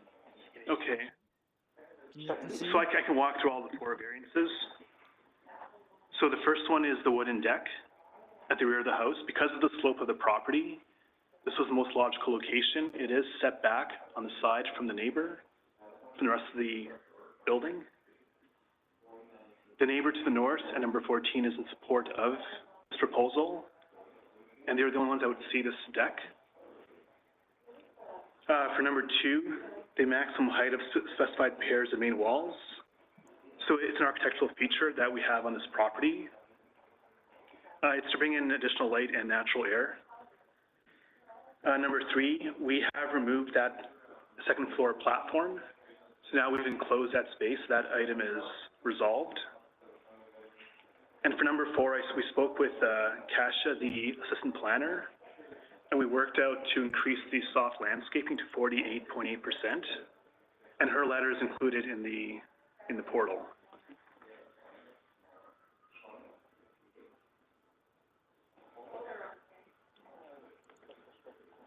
And there's also one letter of objection. Oh, go ahead.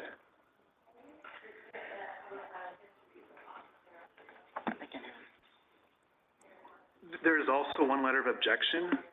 So I can go through the 3 points that the neighbor to the south has raised. One being the grading at the south elevation, 2 is the tree canopy, and 3 is the rainwater leaders.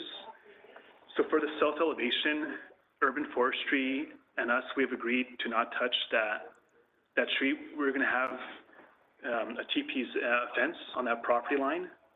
And also we have existing steps and a walkway that will not be touched and is not part of this scope. And secondly, for the tree canopy, we will have to do some canopy pruning, but it's very minor in nature, and urban forestry has no issues with this proposal. Thirdly, the rainwater leaders, they'll be connected to the back and drain out, so it's not going to affect the neighbor.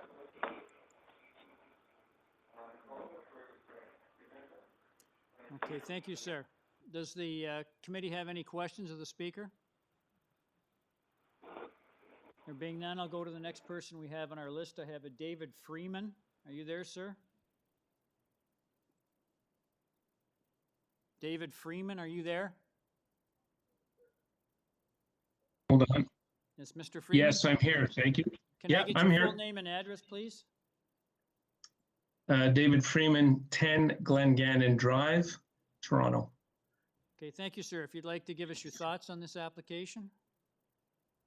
Couple of things. One, I heard from Pasquale, he talked about the south elevation, that there is no grade change. If you look at the drawing that you've been submitted, it shows a gradual slope. The plan does indicate there are stairs at the rear of the dwelling. I just want to make sure that there is no change to that slope. It will impact the tree. The tree I'm concerned about is behind the garage, about 4 feet from the property line. It's a 75-year-old sugar maple, about 100 feet. The canopy carries over both properties.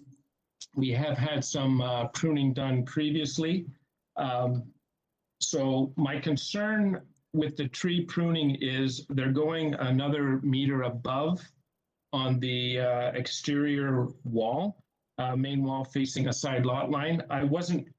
The document I have has 5 requests. It seems like that's been changed. They're saying that number 2 is this maximum height. It's number 3 on what was sent to me, so I'm not sure. So I believe they still want to go a maximum side wall height from 7 meters to 8.07 meters. That will, I think, be a little bit more pruning of the canopy than's noted. My concern is anytime you prune a canopy on a tree like this, you'll have to do the south side as well. So when they say minor pruning, it's going to be more because we have to balance the tree. Otherwise, it will be unbalanced and the weight will shift too much to the one side. I would like to see if I noticed that they do have, if you look at the north elevation, they do have clear story windows at the top of the roof. So I realize they are trying to get additional ceiling height, and I fully appreciate that. I think they're achieving that with either scissor trusses or with a cathedral look. So my request would be, is there a way that they could drop that request of the side yard walls? Could they drop that, like cut it in half, like their request in half, so only go up half a meter instead of a meter? So that's basically my only concern. And can I get a copy of the urban forestry report? That's it. David, this is Adam Wills, city staff. The forestry report will be able for you to download on the Application Information Center at any time. Thank you, Mr. Wills. Okay, so basically, I just go on the urban forestry The City of link Toronto's, and I'll the find City it of on the Toronto's, address. the City of Toronto's Application Information Center, and there you'll be able to search for the property and you'll be able to download it. If you have any more questions, reach out to your application technician. Their information is on your public notice. Okay, so basically, yeah, if I go back to the contact I had on the notice, I can get that information. Correct. Thank you, Mr. Wills. Mr. Freeman, do you have anything more to add? No, at that point, it just, that was my only concern. I think Pasquale, he noted about the level change, so I'm comfortable with that. And I know the city will look at rainwater leaders. That's the building department will do that. So my only concern was if we could lower the exterior walls a little bit, that would help reduce the amount of tree canopy being pruned. I'll ask the agent when he comes back. Okay, thank you. Thank you. Any questions of the speaker? Mr. Aiello, you heard the comments from Mr. Freeman. If you could respond to them, please. So we'd like to maintain the proposed heights of those roofs. It is the style of the building. It will allow for natural ventilation. Low on this side. And it is fairly low, so it's on the one side to the south at Tang, Ganon. So that was done to address the tree as well. So we do have a fairly low slope to the south side at Tang, Ganon. Yeah. And we are confirming that we are not touching the south paved area with the steps, and we will have a tree protection zone as required by ravine and natural feature protection. And they said issue with. And neither TRCA nor NFRP have an issue with our proposal. And on the story of the tree. And also forestry is okay with our plan to raise the canopy. They have no issue with this either. Okay, sir. Anything else to add? No, that is all. Okay, thank you. Thank you. Take it back into committee. You've heard from both speakers. Can I get a motion on this application, please?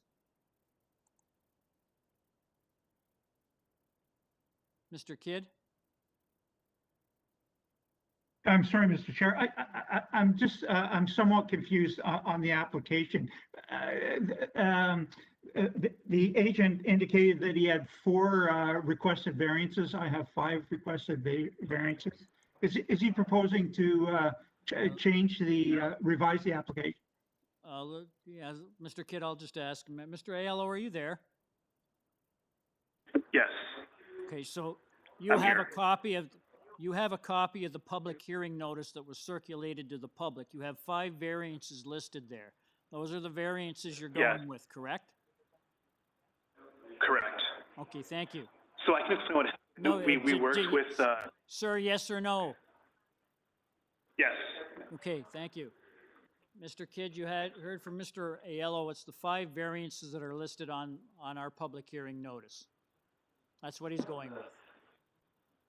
Okay, thank you, Mr. Chair. I'd like to put forward a motion. I feel the variances are minor in nature, and I'd like to put forward a motion to accept the application, subject to the conditions set out in the staff report dated November 27, and you've already gone through those. I don't think you need to read through the whole thing, Mr. Kidd.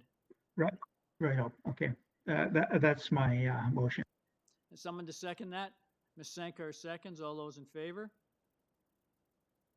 That motion carries unanimously, sir. Your application's been unanimously approved, subject to city planning conditions. Yeah. Item number 36. 126 to 128 Hazelton Avenue. I have one person registered to speak. That's a David Hune. Are you there, sir?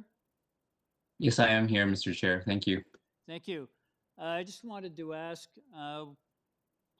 what you're requesting is pretty straightforward. We have no one else registered to speak on this application. There are no staff comments or recommended conditions, so I think the committee is pretty clear on what you're asking for. I'll just ask the committee if it has any questions or comments or would like a presentation. Being none, could I get a motion on this application, please?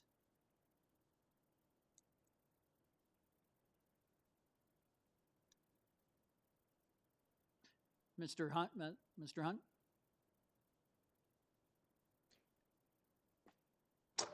Thank you, Mr. Chair. Having read the document and given that there are no concerns expressed by city departments, I would move to approve this application. Thank you, Mr. Hunt. Someone to second that motion? Mr. Kidd seconds. All those in favor? That motion carries unanimously. Sir, your application's been unanimously approved without condition. Thank you, Mr. Chair and members of the committee. Thank you. Item number 37, 35 Whitney Avenue. I have one person registered to speak. That's Richard Wengel. Are you there, Mr. Wengel? Yes, Mr. Chair. Yes, thank you, sir. We have no one else registered to speak on this application. There are no comments from city staff or any recommended conditions, and I think the committee's pretty clear on what you're asking for in the 3 variances. I'll just ask the committee if it has any questions or comments or would like a presentation. Mr. Khan? Thank you, Mr. Chair. I would appreciate to know what is cabana and what is the use of it? Yes, through you, Mr. Chair. The purpose of the cabana, there's an existing 2-car garage at the rear that's to remain for parking. And attached to that is a cabana that will be used for summer use. Mr. Wengel, it's hard to hear you. Can you speak up? Yes, Mr. Chair. Can you hear me now? Yep. Okay, I'll just turn my volume right up. Through you, Mr. Chair, the cabana is used as a summer place of refuge. It's an outdoor sitting room that opens up. It will have a skylight above it. And in the winter, it'll be closed. It's just a seasonal use, and it'll be then used to store outdoor furniture in the winter. There is a little presentation package that we gave that shows a rendering just right there. And it's just an extension of the existing garage in similar trim.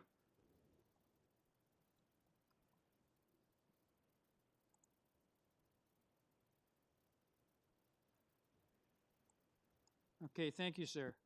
I noticed, looking at the area, that that the rear of the property seems to be screened pretty well by existing trees.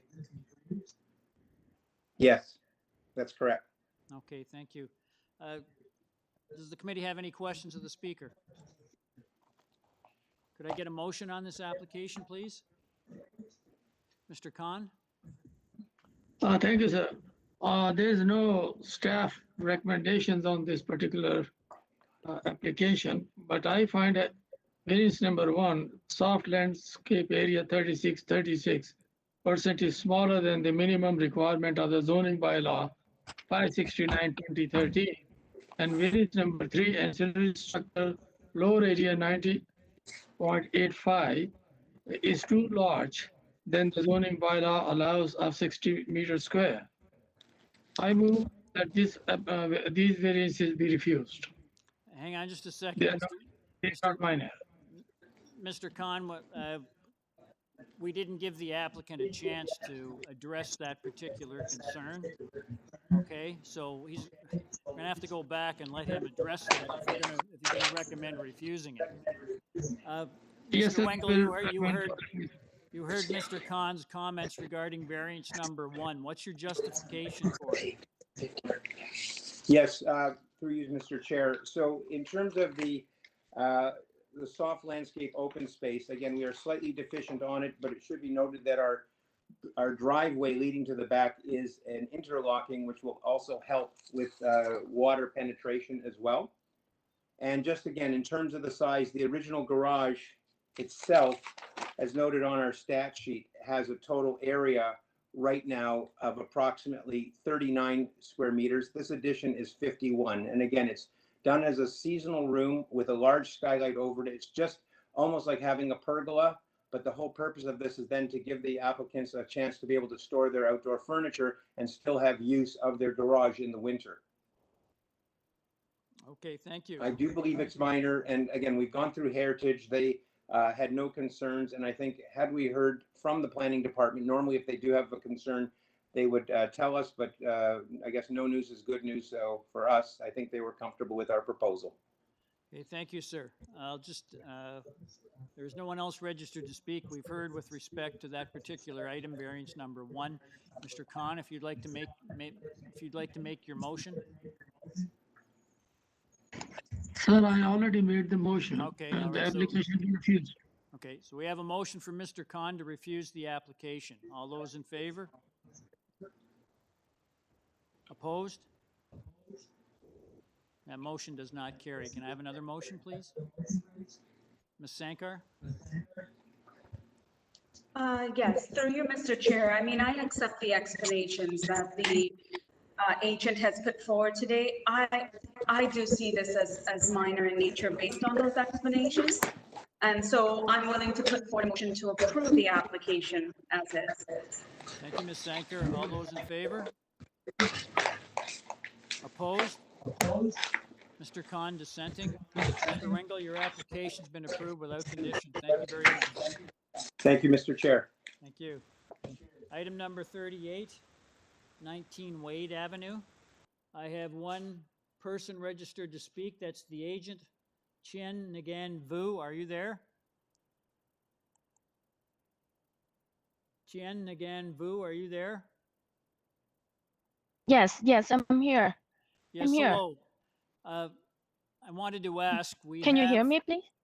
Yes, we can hear you. Can I get your full name and address? Okay. My full name is Tien Ngan Vu. Address is 19 Wade Avenue. I'm the owner of the house. Okay, thank you. There is a planning report here dated the 27th of November, and it's recommending your application be refused. Have you had the opportunity to review that report? I just reviewed it because I had an agent, but he just became sick, so I have to prepare everything myself just today. No, I'm just. Did you have have you had the opportunity to review it? I just reviewed it. Yes. Okay, thank you. I think you'd better give the committee a presentation if you'd like to proceed with your application. See why we should approve the application if city planning's recommending refusal. Sure, I can do that. So basically, the Way Avenue is very close to Bloor Street. So I'm a stay-at-home mom of 2, and I would like to just convert just half of the main floor unit to take out like a juice shop, just for takeout only.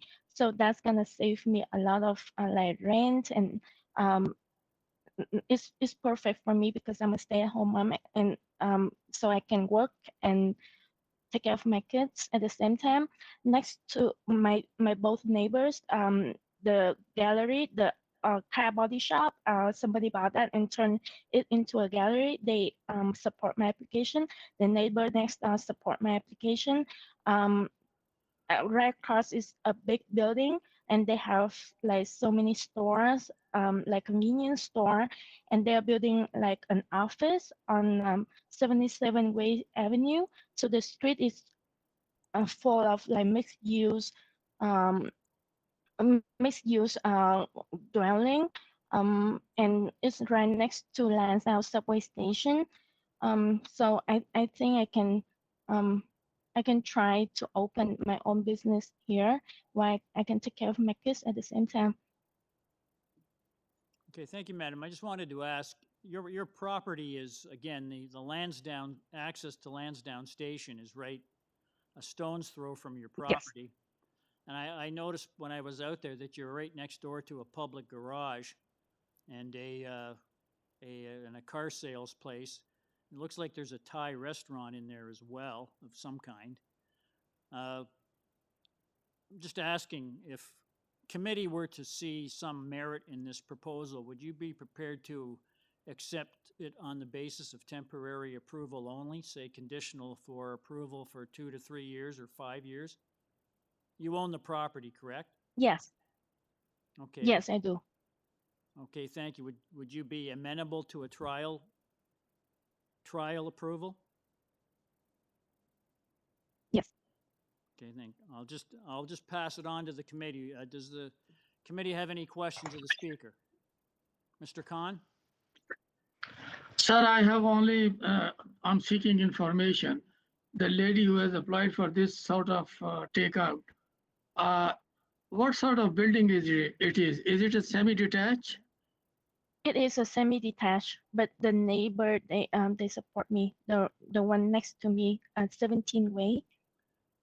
No, you answered my question. It's a semi-detached property. Thank you. Yes. Okay, thank you. Any further questions of the speaker? There being none, could I get a motion on this application, please? Ms. Sankar?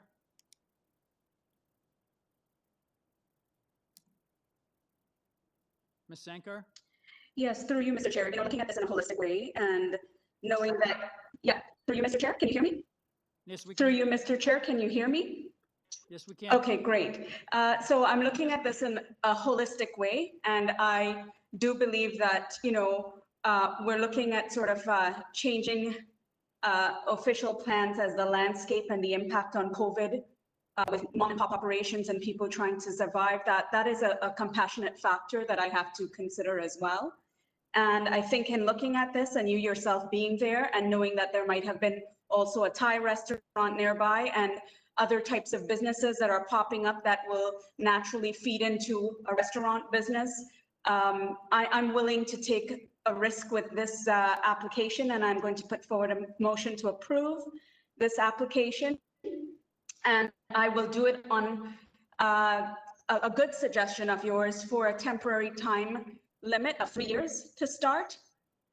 So I will put forward that motion on a temporary basis for 3 years to see how we revisit this in about 3 years' time and if the landscape has changed by then. Thank you, Ms. Sankar. Mr. Lamb would like to make a comment. Hi, members. I just want to point out that there are variants there for stairs.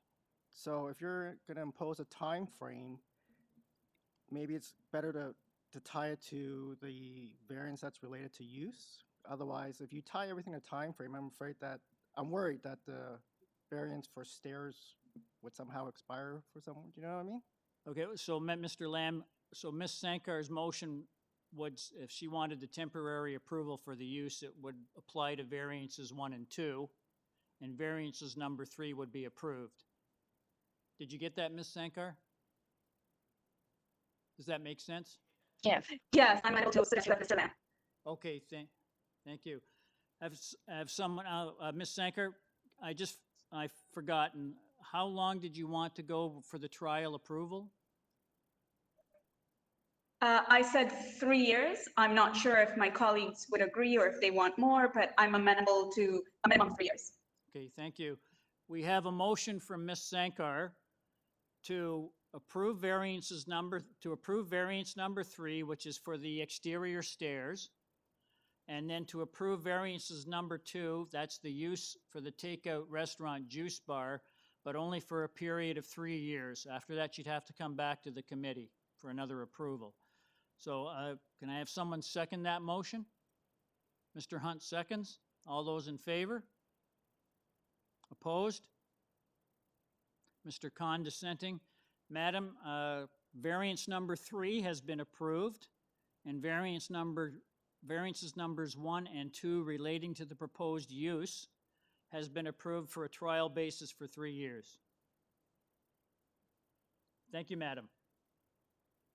I will go to item number 39, which is 124 Ava Road. I have 2 people registered to speak.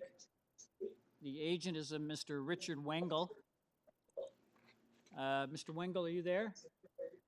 Yes, Mr. Chair. Yes, Mr. Wengel, can I ask, there is some documentation in our file here that suggests you'd like to remove variances number 2 and 3.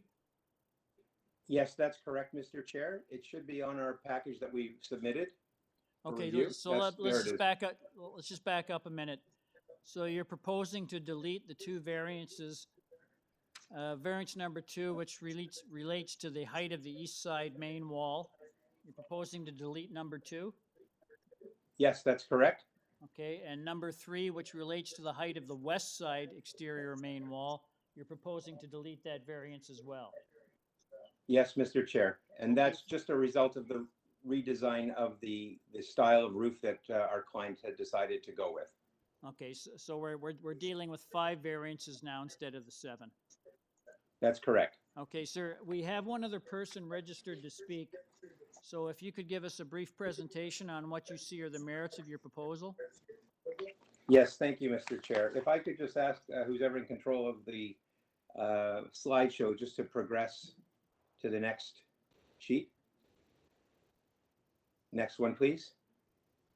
So, Mr. Chair, this is the site plan that was submitted. And what you'll see in green is the house to be demolished. Outlined in red is the permissible envelope of the building, which is at 17 meters plus a 1-story extension. What we have done with the house is we've added on a 1-story extension, but have a partial 2nd-story extension on the east side. And that was deliberately done to line up with the neighbor to the east, which has a full 2-story house, the full length, and we're actually just slightly behind that neighbor. To the left is a house that has just been approved and is under construction at the Committee of Adjustment. It sits in a similar footprint. And what we've also done is created an extended porch. Again, there's a back sloping lot that drops down approximately 1.4 meters. And what we've done is we've excavated underneath that terrace so that we can use the space in the basement. It should be noted that our house is now about 1 meter lower in terms of our finished floor elevation of our ground floor from its present location.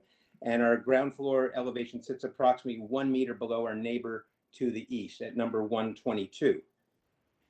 And this elevation on the side just shows what we've removed. We had a side dormer that's been removed. It just shows the redesign of the roof as a typical eaves, projecting eaves roof without the mansard.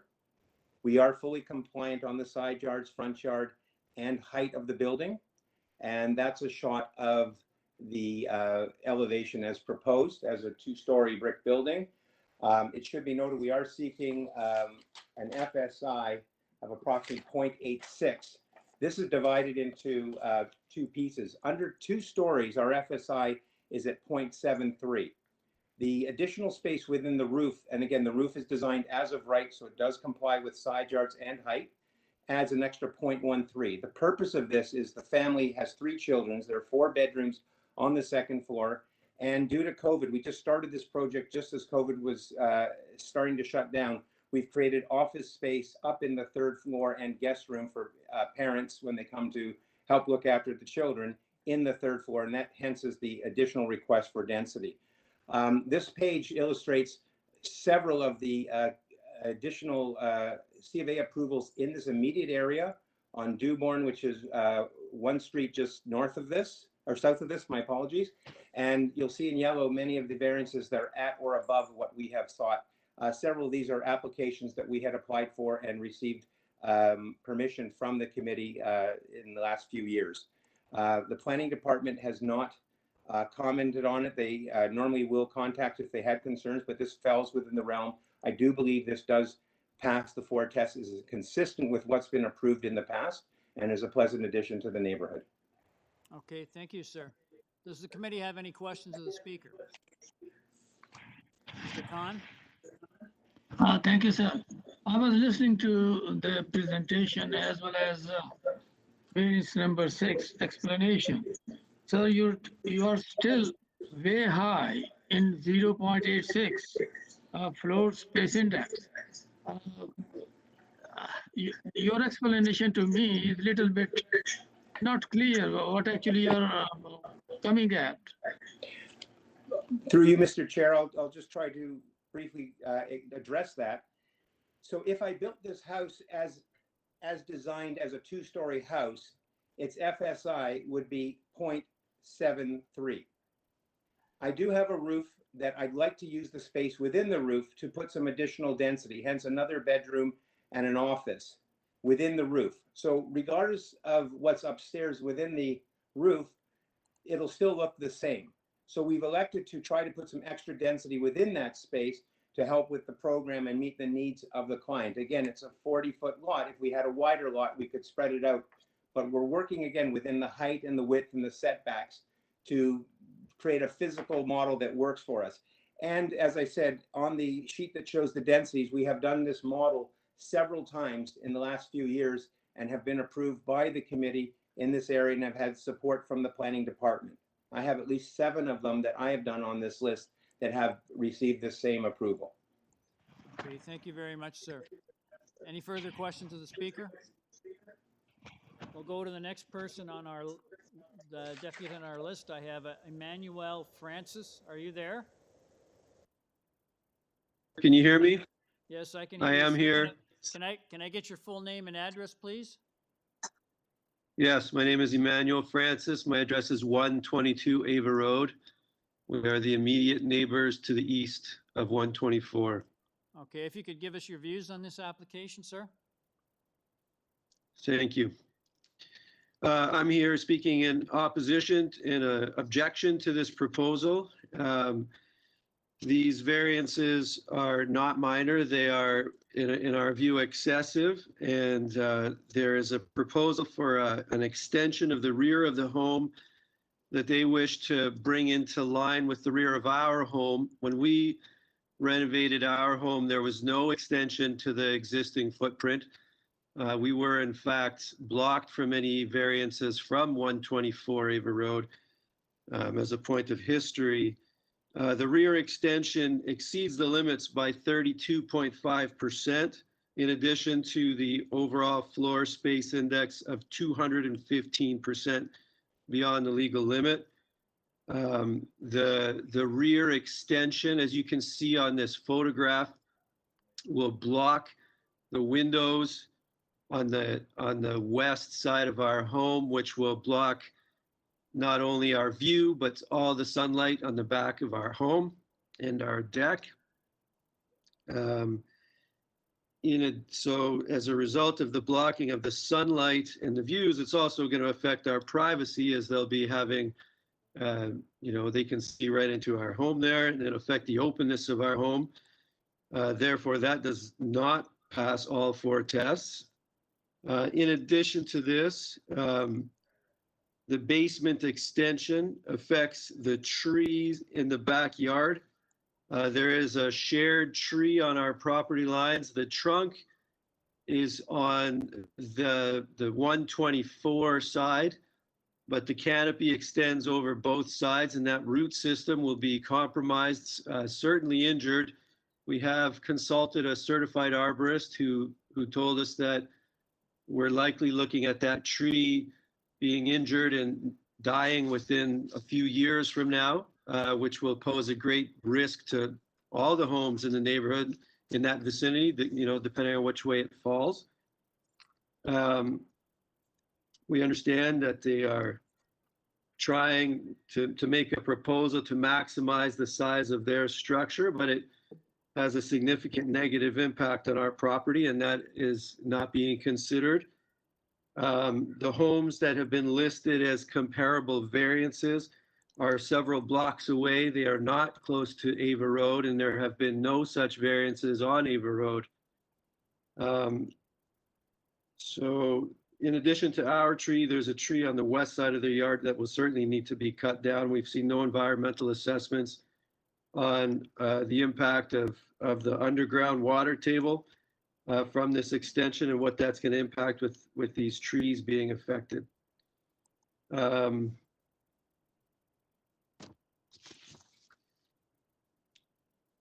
Yeah, those are our objections. These are excessive variances that are not minor. They have a major impact for us in our property, and are just meant to maximize their property and their biggest bang for their buck, as they put it. Okay, thank you, sir. Any questions of the speaker? Mr. Khan? Thank you, sir. Mr. Chair, I don't have any question for him, but listening to him, I do agree. And I noticed during my presentation by the applicant that the statistics that he presented were out of Ava Road, not on Ava Road. So those are the things that I agree with the Okay, thank you, person. sir. We'll go back to Mr. Wengel. Mr. Wengel, are you there? Mr. Wengel, are you there? Yes, I am, Mr. Chair. Yes, you've heard the comments from the previous speaker. If you'd like to reply to them, please. Yes, thank you. So, Mr. Chair, I will just start about the density discussion. This is Ava Road. It's one block north of Dewborn. One street, as we've discussed in planning before, does not define the whole neighborhood. The whole neighborhood could be a 5 to 10 minute walk around the area. And just because one house on Ava does not have it, doesn't mean that it's exclusive to that neighborhood. Dewborn, the back of Dewborn, any of the houses that are on Dewborn that have been approved actually back onto the south side of Ava Road. And that still defines the area. And I think the planners have recognized that this is a condition that's common throughout. So there's lots further south in Cedarvale that have densities that are higher, and there's lots just slightly south. And I still think this still does work. If we could also just look at the photographs that their neighbor has sent that show the addition that he provided. Oh, we should also mention that there are 5 letters of support from neighbors at 123, 116, 126, 128 Ava Road, and 135 Dewborn. Thank you. And then if we can now just look at the rear of the neighbor's presentation. Thank you. So what has happened is we have actually built to the exact same length as the neighbor. So at one point he applied to the committee for a length of dwelling variance, and we've essentially just matched it. So for him to say now that we're blocking his light and his view, I don't think that's correct, because he actually blocked the view and light of a neighbor that previously owned this house. But again, as we know, a view across a property is not an entitlement, nor is the light that's cast by this, because we actually have done a shadow study that proves that we have not added any shadow in any difference to the shadow that he already cast, because we line up. And one might think that when one is actually adding onto their house, they may reconsider that someone might build a new house beside them and not depend on the windows at the side of your house to provide the light.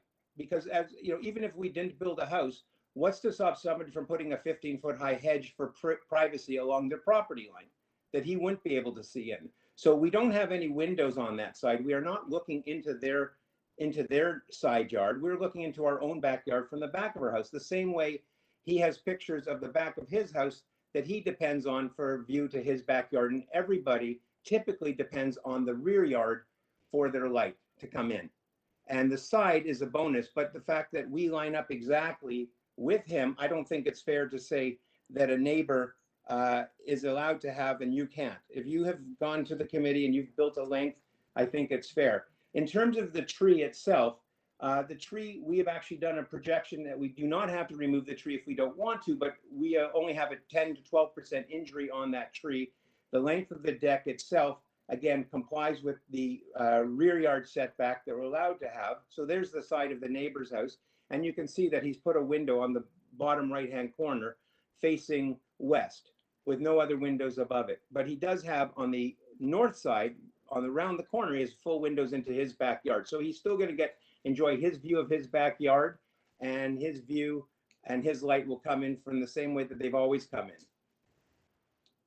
Okay, thank you. Thank you, Mr. Wengel. I'll just ask the committee if it has any questions. Committee have any questions of the speaker, Mr. Kidd?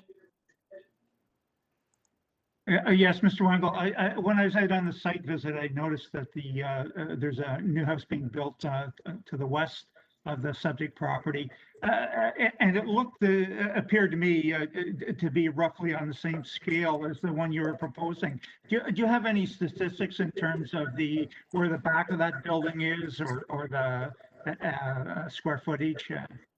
Yes, through you, Mr. Chair. The length of that building is identical. It's a 17-meter length, and so its rear yard its rear of its two-story face is in line with ours. However, the one difference is they have a one-story extension that's up against our property. We've actually taken the one-story extension across and have built on the east side, a partial second story, but essentially the massing is the same. The difference is I don't believe they have put in a full third floor in that one, building. And they're, I believe, in the 73 percentile, roughly the same thing on 2 floors, but they haven't put a third floor in. But the same massing of the roof would be identical. Okay, Thank you. Thank you, Mr. Wengel. Does the committee have any further questions of the speaker? There being none, could I get a motion on this application, please?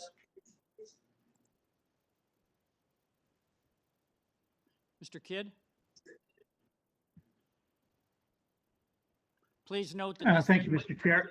Mr. Kidd, before you start, please note that this application's been revised. Variances number 2 and 3 have been deleted. Thank you. Thank you, Mr. Chair. I'd like to, I am persuaded by the arguments from the agent, the explanations. I'd like to put forward a motion to accept the amended application, variance number 2 and 3 to be eliminated, and subject to forestry conditions. Thank you, Mr. Kidd. Someone to second Mr. Kidd's motion. Mr. Hunt seconds. All those in favor? Ms. Senker, are you in favor? We have a quorum. That motion carries. We have Mr. Khan, Mr. Hunt, and Mr. Kidd all in favor of the application. Mr. Wengel, your application has been approved subject to urban forestry conditions. Thank you very much, Mr. Chair. Thank you. We'll go to item number 40, 158 Sheridan Avenue. We have one person registered to speak. That's Jeffrey Burkeson. Mr. Burkeson, are you there? Mr. Burkeson, are you there? Yes, I'm here. Yes, hello, sir. I'm here. Yes, How can I are get you? your full name and address, please? Sure, my name is Jeffrey Burkeson. The address is 158 Sheridan Avenue in Toronto. Okay, thank you, sir. It's pretty clear what you're asking for in the 4 variances we have before us. I'm just going to ask I just note that there are no staff comments or recommended conditions. I'll just ask the committee if it has any questions or comments or if it would like a presentation. Mr. Khan? Thank you, sir. Mr. Bergeson, my question is only about variance number 4, floor space index. Why you are increasing 1.39 when it is only 1.0? Did you get that, sir? He's looking for your justification. Mr. Khan's looking for your justification for the floor space index of 1.39. This was the square footage recommended to us by our architects that they thought was reasonable given the size of the existing structure. Okay. Anything else to add? Nope. Okay, thank you. Anybody have any further questions of the speaker? Could I get a motion on this application, please? Mr. Hunt? Thank you, Mr. Chairman. I have listened to the applicant, and given that there is no concern raised by the planning department or any other department, I would move that this application be approved. Thank you, Mr. Hunt. Someone to second that? Mr. Kidd seconds. All those in favor? Opposed? Pardon me, Mr. Khan dissenting. That motion carries. Sir, your application has been approved without condition. Thank you very much. Thank you. Pardon me. Our next application is number 41, 77 Pears Avenue. I have 2 people registered to speak. The agent is Elisa Rappaport. Are you there, madam? Yes, I am. Okay, madam. We have one other person registered to speak on this application. I note that there are no comments from city staff on your application, but if you could give the committee presentation on why you think we should approve your application. Sure. I think that if the other person is potentially the owner, I believe if that can be confirmed, because if it's the owner, he does not object. Mr. Chair and members, it is in fact the owner, yes? Oh, is he, Correct. The person listed as the second speaker is in fact Gordon at 77 Piers Ave. Oh, I'm so, we are thank you. reviewing 77 Piers. So, yeah. So if you'd like me to give the presentation, that's- I can do that. But we do have one variance that needs to be revised. Okay. Which one is that, madam? So that is variance 5. It should read the proposed rear yard soft landscaping area is 7.02%. Or 4.49 square meters. Hang on just a After second. discuss. Okay, Yep. right now it reads the proposed rear yard soft landscaping area is 0.04% or 3.17 square meters. And you're proposing to change it to which? 7.02%. 7.02%, which is how much? 4.49 square meters. The 0.04 was actually a mistake before, so 4.49 square meters. How much? 4.49 square meters. 4.49 square meters. Okay, Correct. so item number 5 changes from 0.04% or 3.17 square meters to 7.02% or 4.49 square meters. And the discrepancy, just because so that it's clear, the plans examiner had said 0.04%, but he had actually meant 4%. So it was a mistake in the original one. So. Okay, thank you, madam. And then we've since added more. So. Okay, thank you. I'll just ask the committee if it has any questions or comments or it would like a presentation. There being none, could I get a folks, could I get a motion on this this revised application? Please note that variance number 5 has been changed to read the proposed rear yard soft landscaping area is 7.02% or 4.49 square meters. If I could get a motion on this application, please. Revised application. Mr. Khan? Thank you, Mr. Chair. I find that all these variances, although number 6 has been revised and number 5 has been revised, but I find all these 2, 3, 4, 5, 6, 7 variances which are substandard and doesn't comply with the zoning bylaw 569/2013. So I will move that this application be refused. Okay, hang on a second, Mr. Khan. If you're going to make a motion to recommend that the application be refused, you have to let you have to let me know if you want this person to make a presentation so they can tell you why it shouldn't be refused. You can't just make a motion like that. Madam, could you give us a presentation on why you see that this application has merit? Absolutely. Could you bring up my 5 slides, please?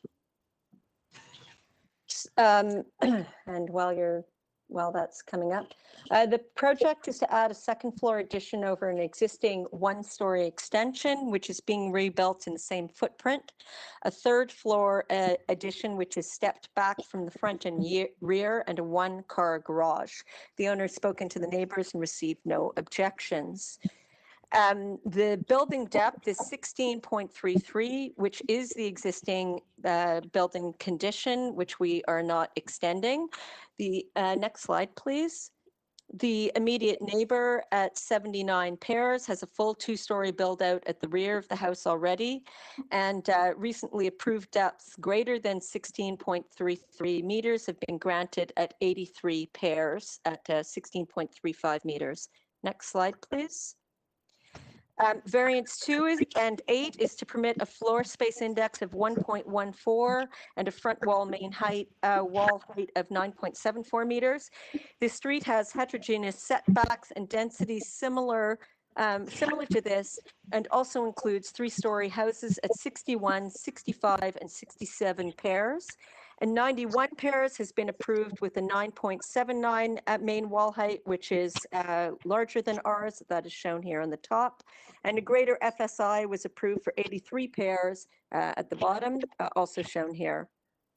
The proposed FSI allows for a 4-bedroom house within the existing footprint and is set back 1.64 meters at the front, at the 3rd floor, to align with the roof ridge to minimize the impact on the street, similar to the strategy in 91 pairs, which is actually on the image before, please, if you can go back for a moment, on the bottom. So it's similar to that. Next slide. Variances 3, 6, and 7 pertain to the stair, front setback, and landscaping. Variance 3 is to permit a setback of 0 for the basement stairs from the east lot line so that we can minimize soft landscaping areas in the front yard. Variance 6 is to permit 78.9% landscaping in lieu of 100%. The existing front porch and stairs together are nearly 58% of the front yard already. The proposed includes the most minimal code compliant stair access to the basement, and with the existing porch being reconstructed exactly it is now, there literally is no more space to make that any smaller. We filled in all of the rest of the space with soft landscaping. The existing soft landscaping currently is 0, as it is for all of the other 2 in this row house, a set of row houses. We're proposing an improvement at 53.7% soft landscaping that we're adding, and we're also adding some in the front right of way because that's the only place that we can do it. Next slide, please. Variants 5 and 6 pertain to the rear setback, and landscaping. We're putting the stair pretty much exactly where you see it is right now. We can't comply with the 0.22 meters. Sorry, we can't comply with the required setback because, as you can see, this backyard is teeny tiny and there really isn't any more room for it. So we've tucked it as close as possible to the property line, like I said, similar to the existing. Variance 5 is to permit 4.96 soft landscaping in lieu of 25%. That was the original one. It's now at 7.02% because we've added some soft landscaping. But as you can see in the backyard, there's just enough room for the stairs from the garage, the entrance into the house from the rear, and a dining table. And we stuffed as much soft landscaping as we can get in there. And I think that's it. Okay, thank you, madam. Thank you very much. Does the committee have any questions of the speaker? Okay, there being none, Mr. Khan, would you like to make your motion? Sir, my motion stands the same way. The application be refused. Okay, thank you. I have a motion for Mr. Khan to refuse the application. Can I get someone to second that motion? That motion does not carry. Can I get another motion, please? Mr. Kidd? Thank you, Mr. Chair. I've listened to the agent explain the rationale for these requested variances. I noticed in the site visit that this is a very densely built neighborhood, and I'm persuaded that these requested variances are appropriate development for this property. I'd like to put forward a motion to accept the application as amended. Variance number 5 to read: the proposed rear yard landscaping area revised from 0.04% to 7.02% and from 3.17 square meters to 4.49 square meters. Okay, thank you, Mr. Kidd. Someone to second Mr. Kidd's motion? Mr. Hunt seconds. All those in favor? Opposed? Oh, Ms. Senker, were you in favor of, I guess you just rejoined us. Were you in favor of approving the revised application at 77 pairs? We've lost her again. Okay, we have quorum anyway. Mr. Khan, you're opposed? Okay, you're opposed. Thank you. That motion carries. Madam, your application's been approved without condition. Thank you very much. Thank you. Thank you. We're now on item number 42, 198 First Avenue. I have 198 First Avenue. I have one person registered to speak, is Sylvia Dellenbos. Are you there? Yes, I'm here. Can I get your full name and address, please? Sylvia Edelenbos, 216 Medland Street, Toronto. Okay, thank you very much, madam. I note that there's a city planning report in connection with your application. It indicates that they appear to have no objection to your application, provided that variance number 1 related to the building depth is limited to 1 story in height. Have you had the opportunity to review that application? That report? Yes, we have, and the owners are fine with that. Okay, thank you. There's no one else registered to speak on this application. No one else registered to speak on this application. I'll just ask the committee if it has any questions or comments or it would like a presentation. Okay, being none, can I get a motion on this application, please? Mr. Khan? Thank you, sir. I find it, as recommended from the staff, variance number 1 related to the building depth shall be limited to 1 story in height, and it has agreed by the applicant. Also, there are forest conditions to be complied. So I will move it. It should be approved with conditions. There's also an urban forestry condition too, Mr. Khan. That's right, sir. Okay, thank you. Someone to second Mr. Khan's motion? That motion carries. Madam, your application's been approved, subject to urban forestry and city planning conditions. Thank you very much. Thank you. Now on item number 43, which is 5 Brook Avenue. I have 4 people registered to speak. The agent is Victor Rosa. Mr. Rosa, are you there? Mr. Chairman, members of the committee, can you hear me well enough? Yes, we can hear you, sir. Yes. Thank you. Wonderful. A very good afternoon. If we have 4 other people registered to speak here, so if you could give us, or 3 other people, pardon me, if you could give us a presentation on what you see as the merits of your proposal. I noticed there have been substantial revisions, and we had deferred this application some time ago so that you could, I guess, do some consultation with the neighbors as well. So if you could tell us what's taken place since that deferral. Very good, Mr. Chairman. Since the deferral, the design has been revised to eliminate several variances that were stated in the original 13 minor variances to this application. The present revision takes into account 9 minor variances. In light of these variances, we did have the opportunity to meet on site on December 1st with the adjoining neighbors who had concerns about this revised proposal that reduced the variances. And in accordance to that site meeting, I further have added some revisions that I want to offer into committee that I would agree that would be reasonable for committee to consider in light of concerns expressed by the neighbors. So, firstly, Mr. Rosa, if you're proposing to make some further changes to the variances we have before us, could you please tell the committee what those changes are? Absolutely, Mr. Chairman. The changes involves the elimination of minor variance number 3 pertaining to the side yard setback on the west side. Okay, number 3 We is will be deleted. complying.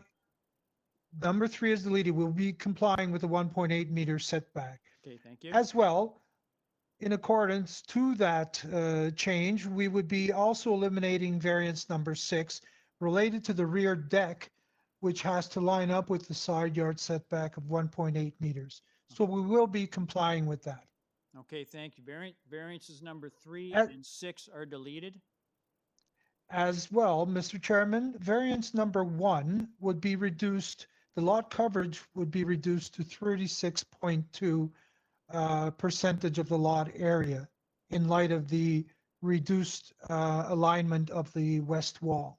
Okay, so variance number 1, which currently reads the lot coverage is 36.42% of the lot area, will change to the proposed lot coverage is 36.2% of the lot area. Correct, Mr. Chairman. Okay? And, Any further and now changes? no further changes, but I would like to then speak to the variances if the committee Certainly, would please like go me ahead. to proceed. Thank you, Mr. Chairman. So therefore, item number 2 relates to the wall height of the side exterior walls. The actual wall height to the underside of the proposed soffit is in fact 7.09 meters, which is well below the 7.5 meters allowed. The 7.81 being expressed as a minor variance relates only to the dormer continuation of the wall heights at those dormers, the side dormers of the windows that you see on the side elevation. So it's really restricted to the wall heights of those particular dormers. You see one here on the east elevation and 2 on the west elevation. So that in itself is quite minor. Minor variance number 4, we are maintaining the request for the variance of 1.52 as a side yard setback on the east side, keeping in mind that with the accumulated wall-to-wall distance, setback distance, given the 3 meter driveway setback of the adjacent property at number 3, gives us a total buffer from wall to wall of 6.04 meters, face-to-face separation. That strip that exists along the east property line will be a landscape strip, and the existing retaining wall is to be removed so that that whole east side yard is to be regraded such that there will be the elimination of any potential water overflow onto the existing driveway at number 3. There will be at the rear some steps leading to the backyard, which of course is higher, and there's already existing retaining walls because of this grade difference at the rear of number 5 in relationship to number 3. I'd also like to add further to the removal of our minor variance to the west side yard, we are mitigating the overflow or the overlook condition by creating 5-foot screens along the deck at the first floor rear to prevent oversight to the adjacent neighbors, as well as the second floor deck will also be provided with 5-foot screen on each side, which is the north, rather the east and the west, to prevent overlook onto the adjacent properties. We are proposing the planting of hedges, cedars along the west to buffer the imposition of any wall construction that's being created onto the imposition to number 7 Brook Avenue.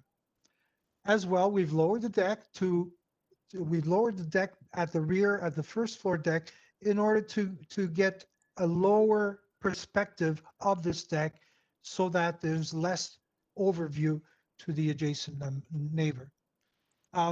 With respect to item number 5, the minor variances pertaining to the pedestrian entrance, which is at the first floor level, we note that the existing sill position at number 7 Brook is only 8 inches lower than the proposed sill area at number 5 Brook. The pedestrian entrance is such, given that the integral garage is really only 6'6" height and we have to respect a 2% grade leading from the garage to the street. Given this factor of circumstances, it establishes our first floor at the level that you see now, which is really not much higher than the existing finished floor at number 7 Brook Avenue. Minor variance number 7 relates to the deck or balcony, in where the platform can be no higher than 1.2 above ground, and the platform here is a 1.62 above established grade. Given the position of the front porch is controlled again by the integral garage access at the front. So there's really no room to lower this number given the existing or the proposed garage, integral garage. Mr. Rosa, can you please summarize? I sure will, Mr. Chairman. I'd like to speak to number 8, which the actual side yard or the Okay, sir, your encroachment is 5 minutes is up. 1.52. I have to cut you off. I'm sorry. Very good. I understand, Mr. Chairman. Thank you. We'll go Thank to, you. Is there any questions of the speaker? There being none, we'll go to our first person on the list. First Deputant Thomas Miller. Are you there? Mr. Chair and members, Thomas Miller is not present on the call. Thank you, Mr. Wills. I have a Sandra Dennis. Are you there, Miss Dennis? Yes, I am. Yes. Hi, madam. Can you please give us your thoughts on this revised application? Yes, my name is Sandra Dennis. I live at 7 Brook Avenue, which is the property adjacent to the west side of the new build. My husband and I have lived here for 36 years. To avoid repetition, I have been appointed to speak on behalf of all the 15 immediately impacted neighbors on Brook Avenue and McNairn Avenue to the south. However, a total of 23 people have already come forward to us to express their views. Of particular concern is the large footprint, privacy issues, water drainage, and the look of the new build. We would first like to thank Mr. Rosa for listening to our concerns and confirming just now to follow through on several mitigating suggestions that he proposed, albeit only 2 days ago as we met outside in the snow. Revised plans based on that meeting were sent to us yesterday. We do really appreciate Mr. Rosa and the owner changing in the last 48 hours the west side yard setback to comply with the bylaw. Thank you for that. As for the height of the new build, we are surprised that the drop allowing for a change in designation from a 3-story to a 2-story dwelling changes the variances from the original 16 to the current 7. That drop in height is very difficult to see and understand on the drawings and in the wording, although Mr. Rose has tried again to clarify that for us. And we're going to ask him to speak to that because not all of us could attend the site meeting.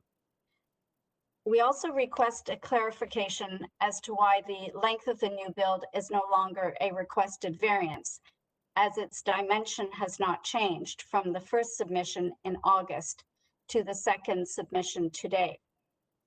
As it stands, over half the backyard will be filled in with a building protruding far more into the backyard than any other house on the south side of the street. The coverage can be seen in the photo we submitted. I don't know if that can be pulled up. The yellow stick indicates how far the new build will extend. We personally will lose our natural light coming in our main living area, as well as our view into expansive nature, because now our east-facing window, which is not shown on the site plan, so the full impact on us cannot be appreciated, will be facing a brick wall. In the pictures, yeah, so it's where that yellow stick is in the picture to the right-hand side. A green screen for the first few feet in height has been promised, because now we're facing a brick wall, but then the second story looms over us. Surrounding neighbors, too, will have an intrusive building affecting sight lines, especially with a second story balcony and less nature to enjoy. It is a shame that a rare 44-year-old tree has to be sacrificed because of the length of the building, as well as a mature evergreen, in order to accomplish this over-construction. We thank the owner for agreeing to plant a cedar hedge along the west property line, but it cannot replace mature vegetation, and at best will only be as tall as the first story, and that only after many years. Finally, in our collective opinion, we do not feel the design of the new build represents the charming, classic, and traditional look of the neighborhood, and are requesting that it be more in keeping with the streetscape. In conclusion, we know that development has to happen in a city and have always assumed that protective bylaws were created to be followed. There is a disturbing trend that we would like to see curbed to allow progressively bigger dwellings with their attendant consequences to be built in older residential areas, thus destroying the original character of the neighborhood. We are therefore requesting that the committee reconsider the lot coverage variance with regard to length, and that the existing privacy trees and greenery and fence on the south side be maintained and be written into the decision of the committee.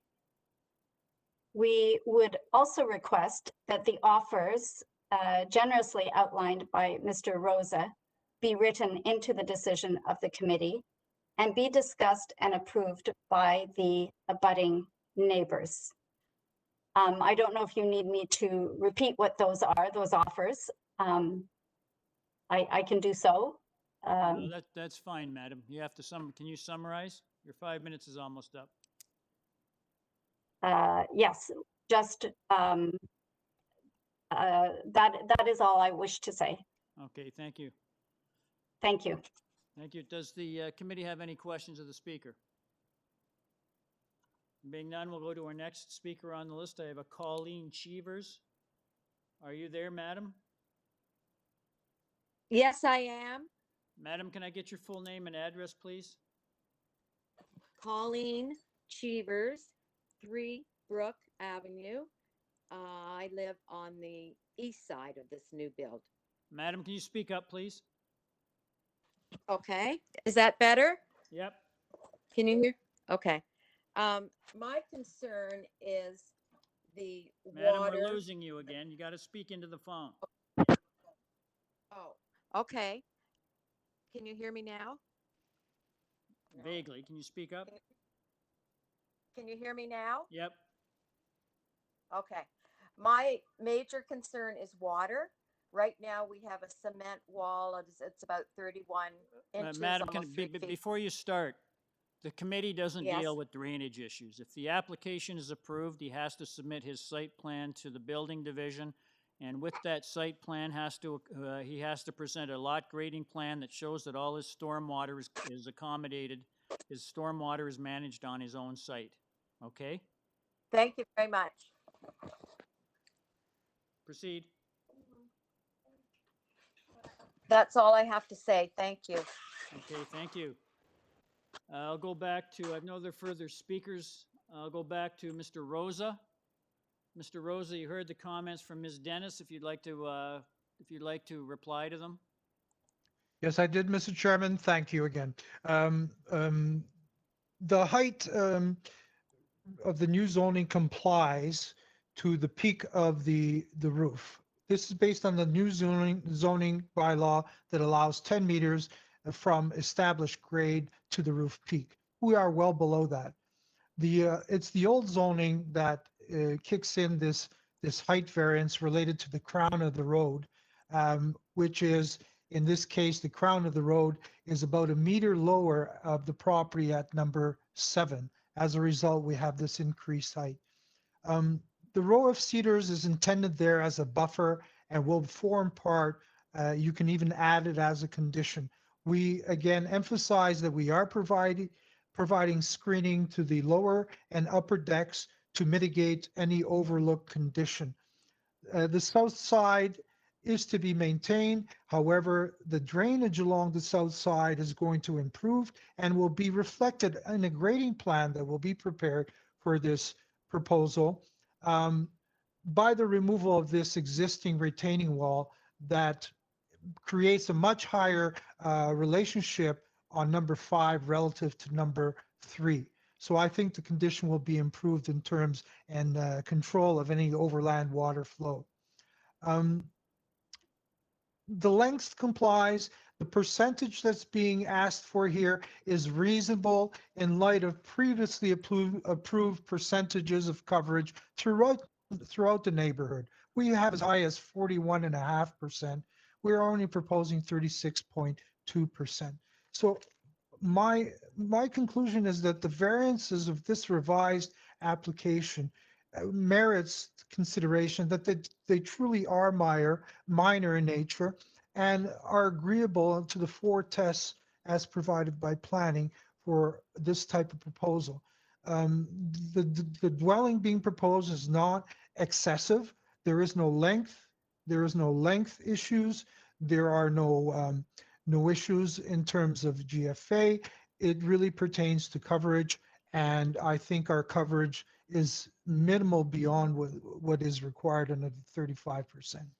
Mr. Rosa, I just Thank you, wanted Mr. to Chairman. ask, I was out to take a look at the property, and I was noting that the design you're proposing, especially the street frontage, you know, the massing of the building, with the exception of the mansard roof, it's really not that dissimilar from the building, from the architecture of the building that's already there. I mean, Yes, in terms of the front face massing, it really, what we're proposing is not an excessive amount beyond what's already there existing relative to the adjacent properties.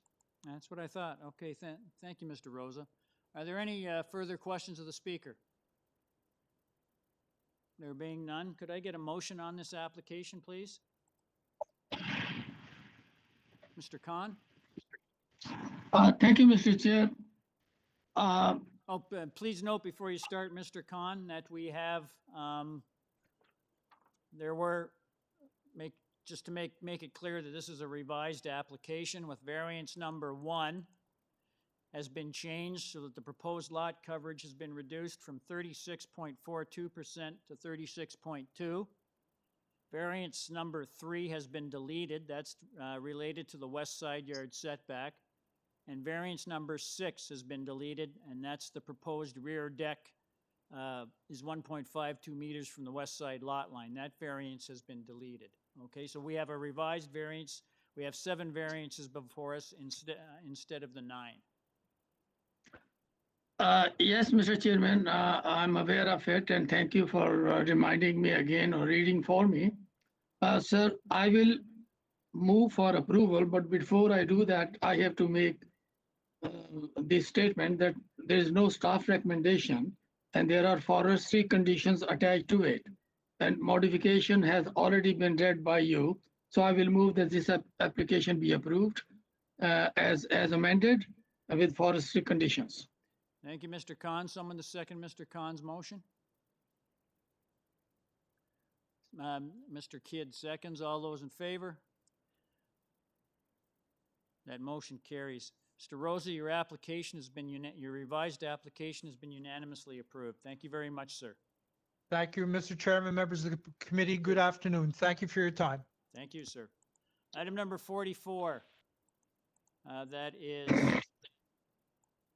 30 Dresden Road. I have one person registered to speak. Peter Giordano. Sir, are you there? Yes, I am, Mr. Chair. Yes, Mr. Giordano, I just wanted to ask if you've had the opportunity to read the city planning report of the 20th of November. They have no objection to your application, but they recommend that approval be conditional on the proposal being developed substantially in accordance with the site plan drawing submitted to the Committee of Adjustment attached as attachment 1 to their report, and that the proposed driveway is constructed of permeable materials. I just wanted to ask if you've had the opportunity to review that application, that report. Absolutely have. We're fine and in agreement with those conditions. Okay, thank you. You have 5 variances before us. I think the committee's pretty clear on what you're asking for. We have no other persons registered to speak on your application. I'll just ask the committee if it has any questions or comments or would like a presentation. Being none, could I get a motion on this application, please? Mr. Khan? Thank you, Mr. Chair. There's no draft recommendation on this application as well.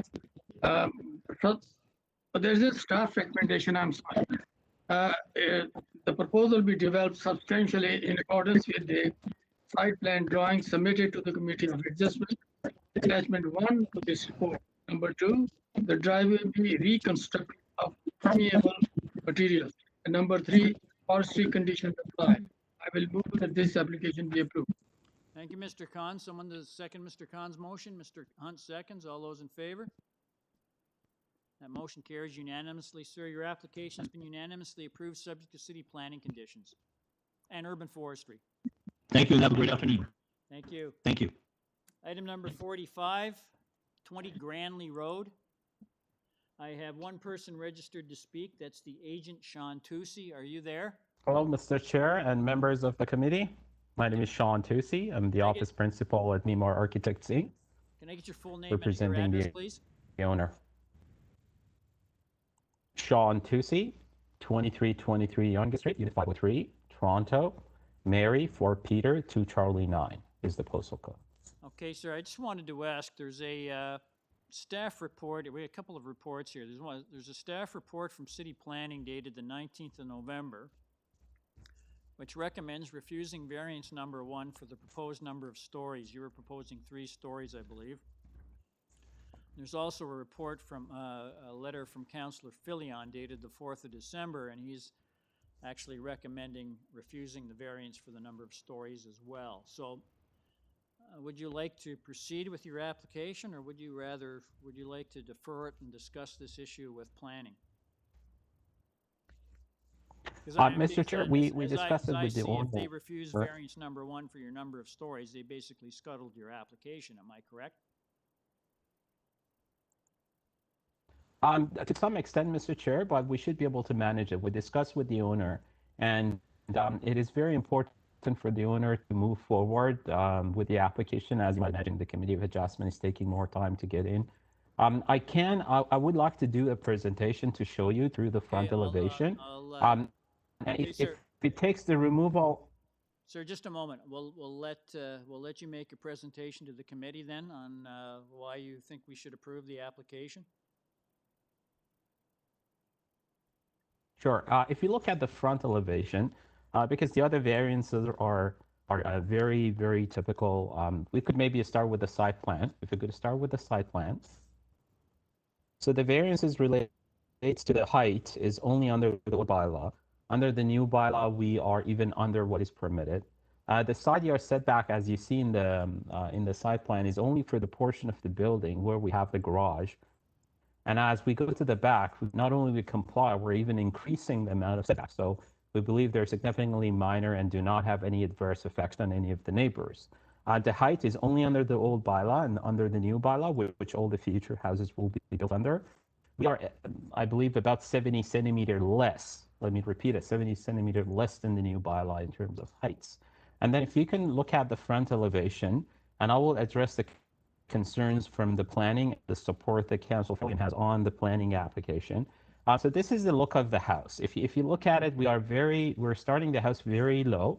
There's only 2 steps getting to the house, and then we have the first floor, second floor, and then the entire floor, which is the concern of the planning, is built inside the attic. So the owner does want to receive an approval, hopefully today.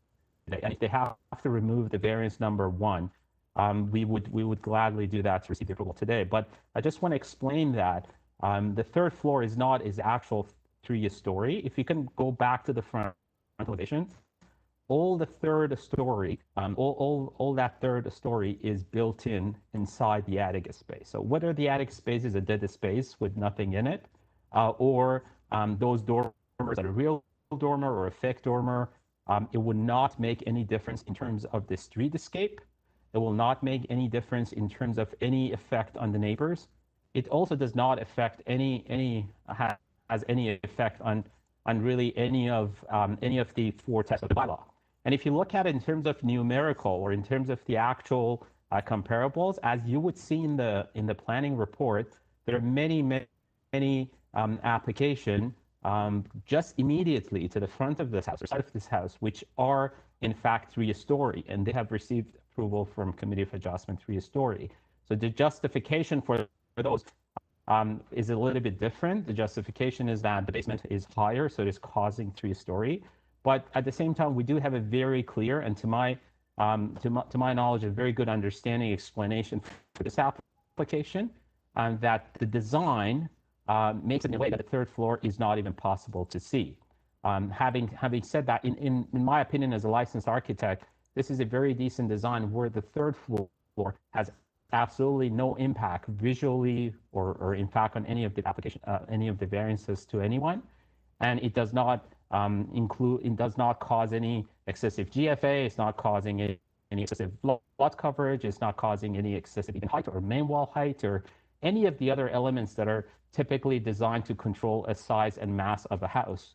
So we believe this is in line. Having said that, should the committee, decide to eliminate that variance to approve this, my client is all for it. That would be my presentation. Okay, thank you, sir. I did pick up, I was up to look at the property, and I did note that there are a whole block worth of 3-story homes on the south side of Granley, just to the west of you. I was a little puzzled by planning's report, but be that as it may, it was probably that development that established a precedent. But I mean, there's already a whole block of 3-story homes on the south side of Granley. Is that correct?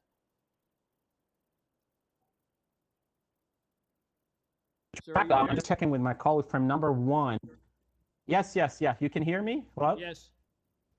You can hear me? Yes. Yeah, so in fact, from number 1 Granley to number 17 Granley, which are like literally at least 8 to 9 immediately the front, they're all 3-story houses. And then, and they not only are 3-story in a technical term, they also look 3-story. So for us, it's very different, and we are absolutely fine should the committee decides to keep the proposal as is.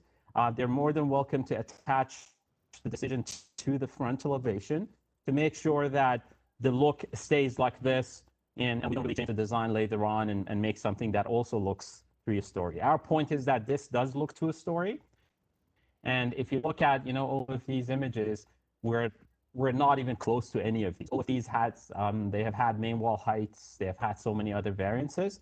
Ours is very, very, very much like a 2-story house, and we think that 3-story is just a very technical matter.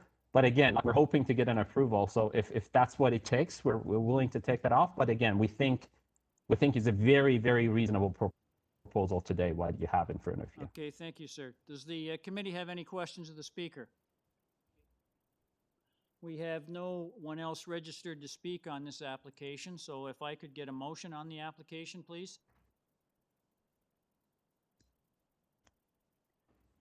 Mr. Hunt? Thank you, Mr. Chairman. I have read the report and I've listened to the applicant, and I am persuaded that the general vicinity of this is in keeping with the design of this house. So I will recommend approval of this without conditions. Thank you, Mr. Hunt. Someone to second that motion? Mr. Kidd seconds. All those in favor?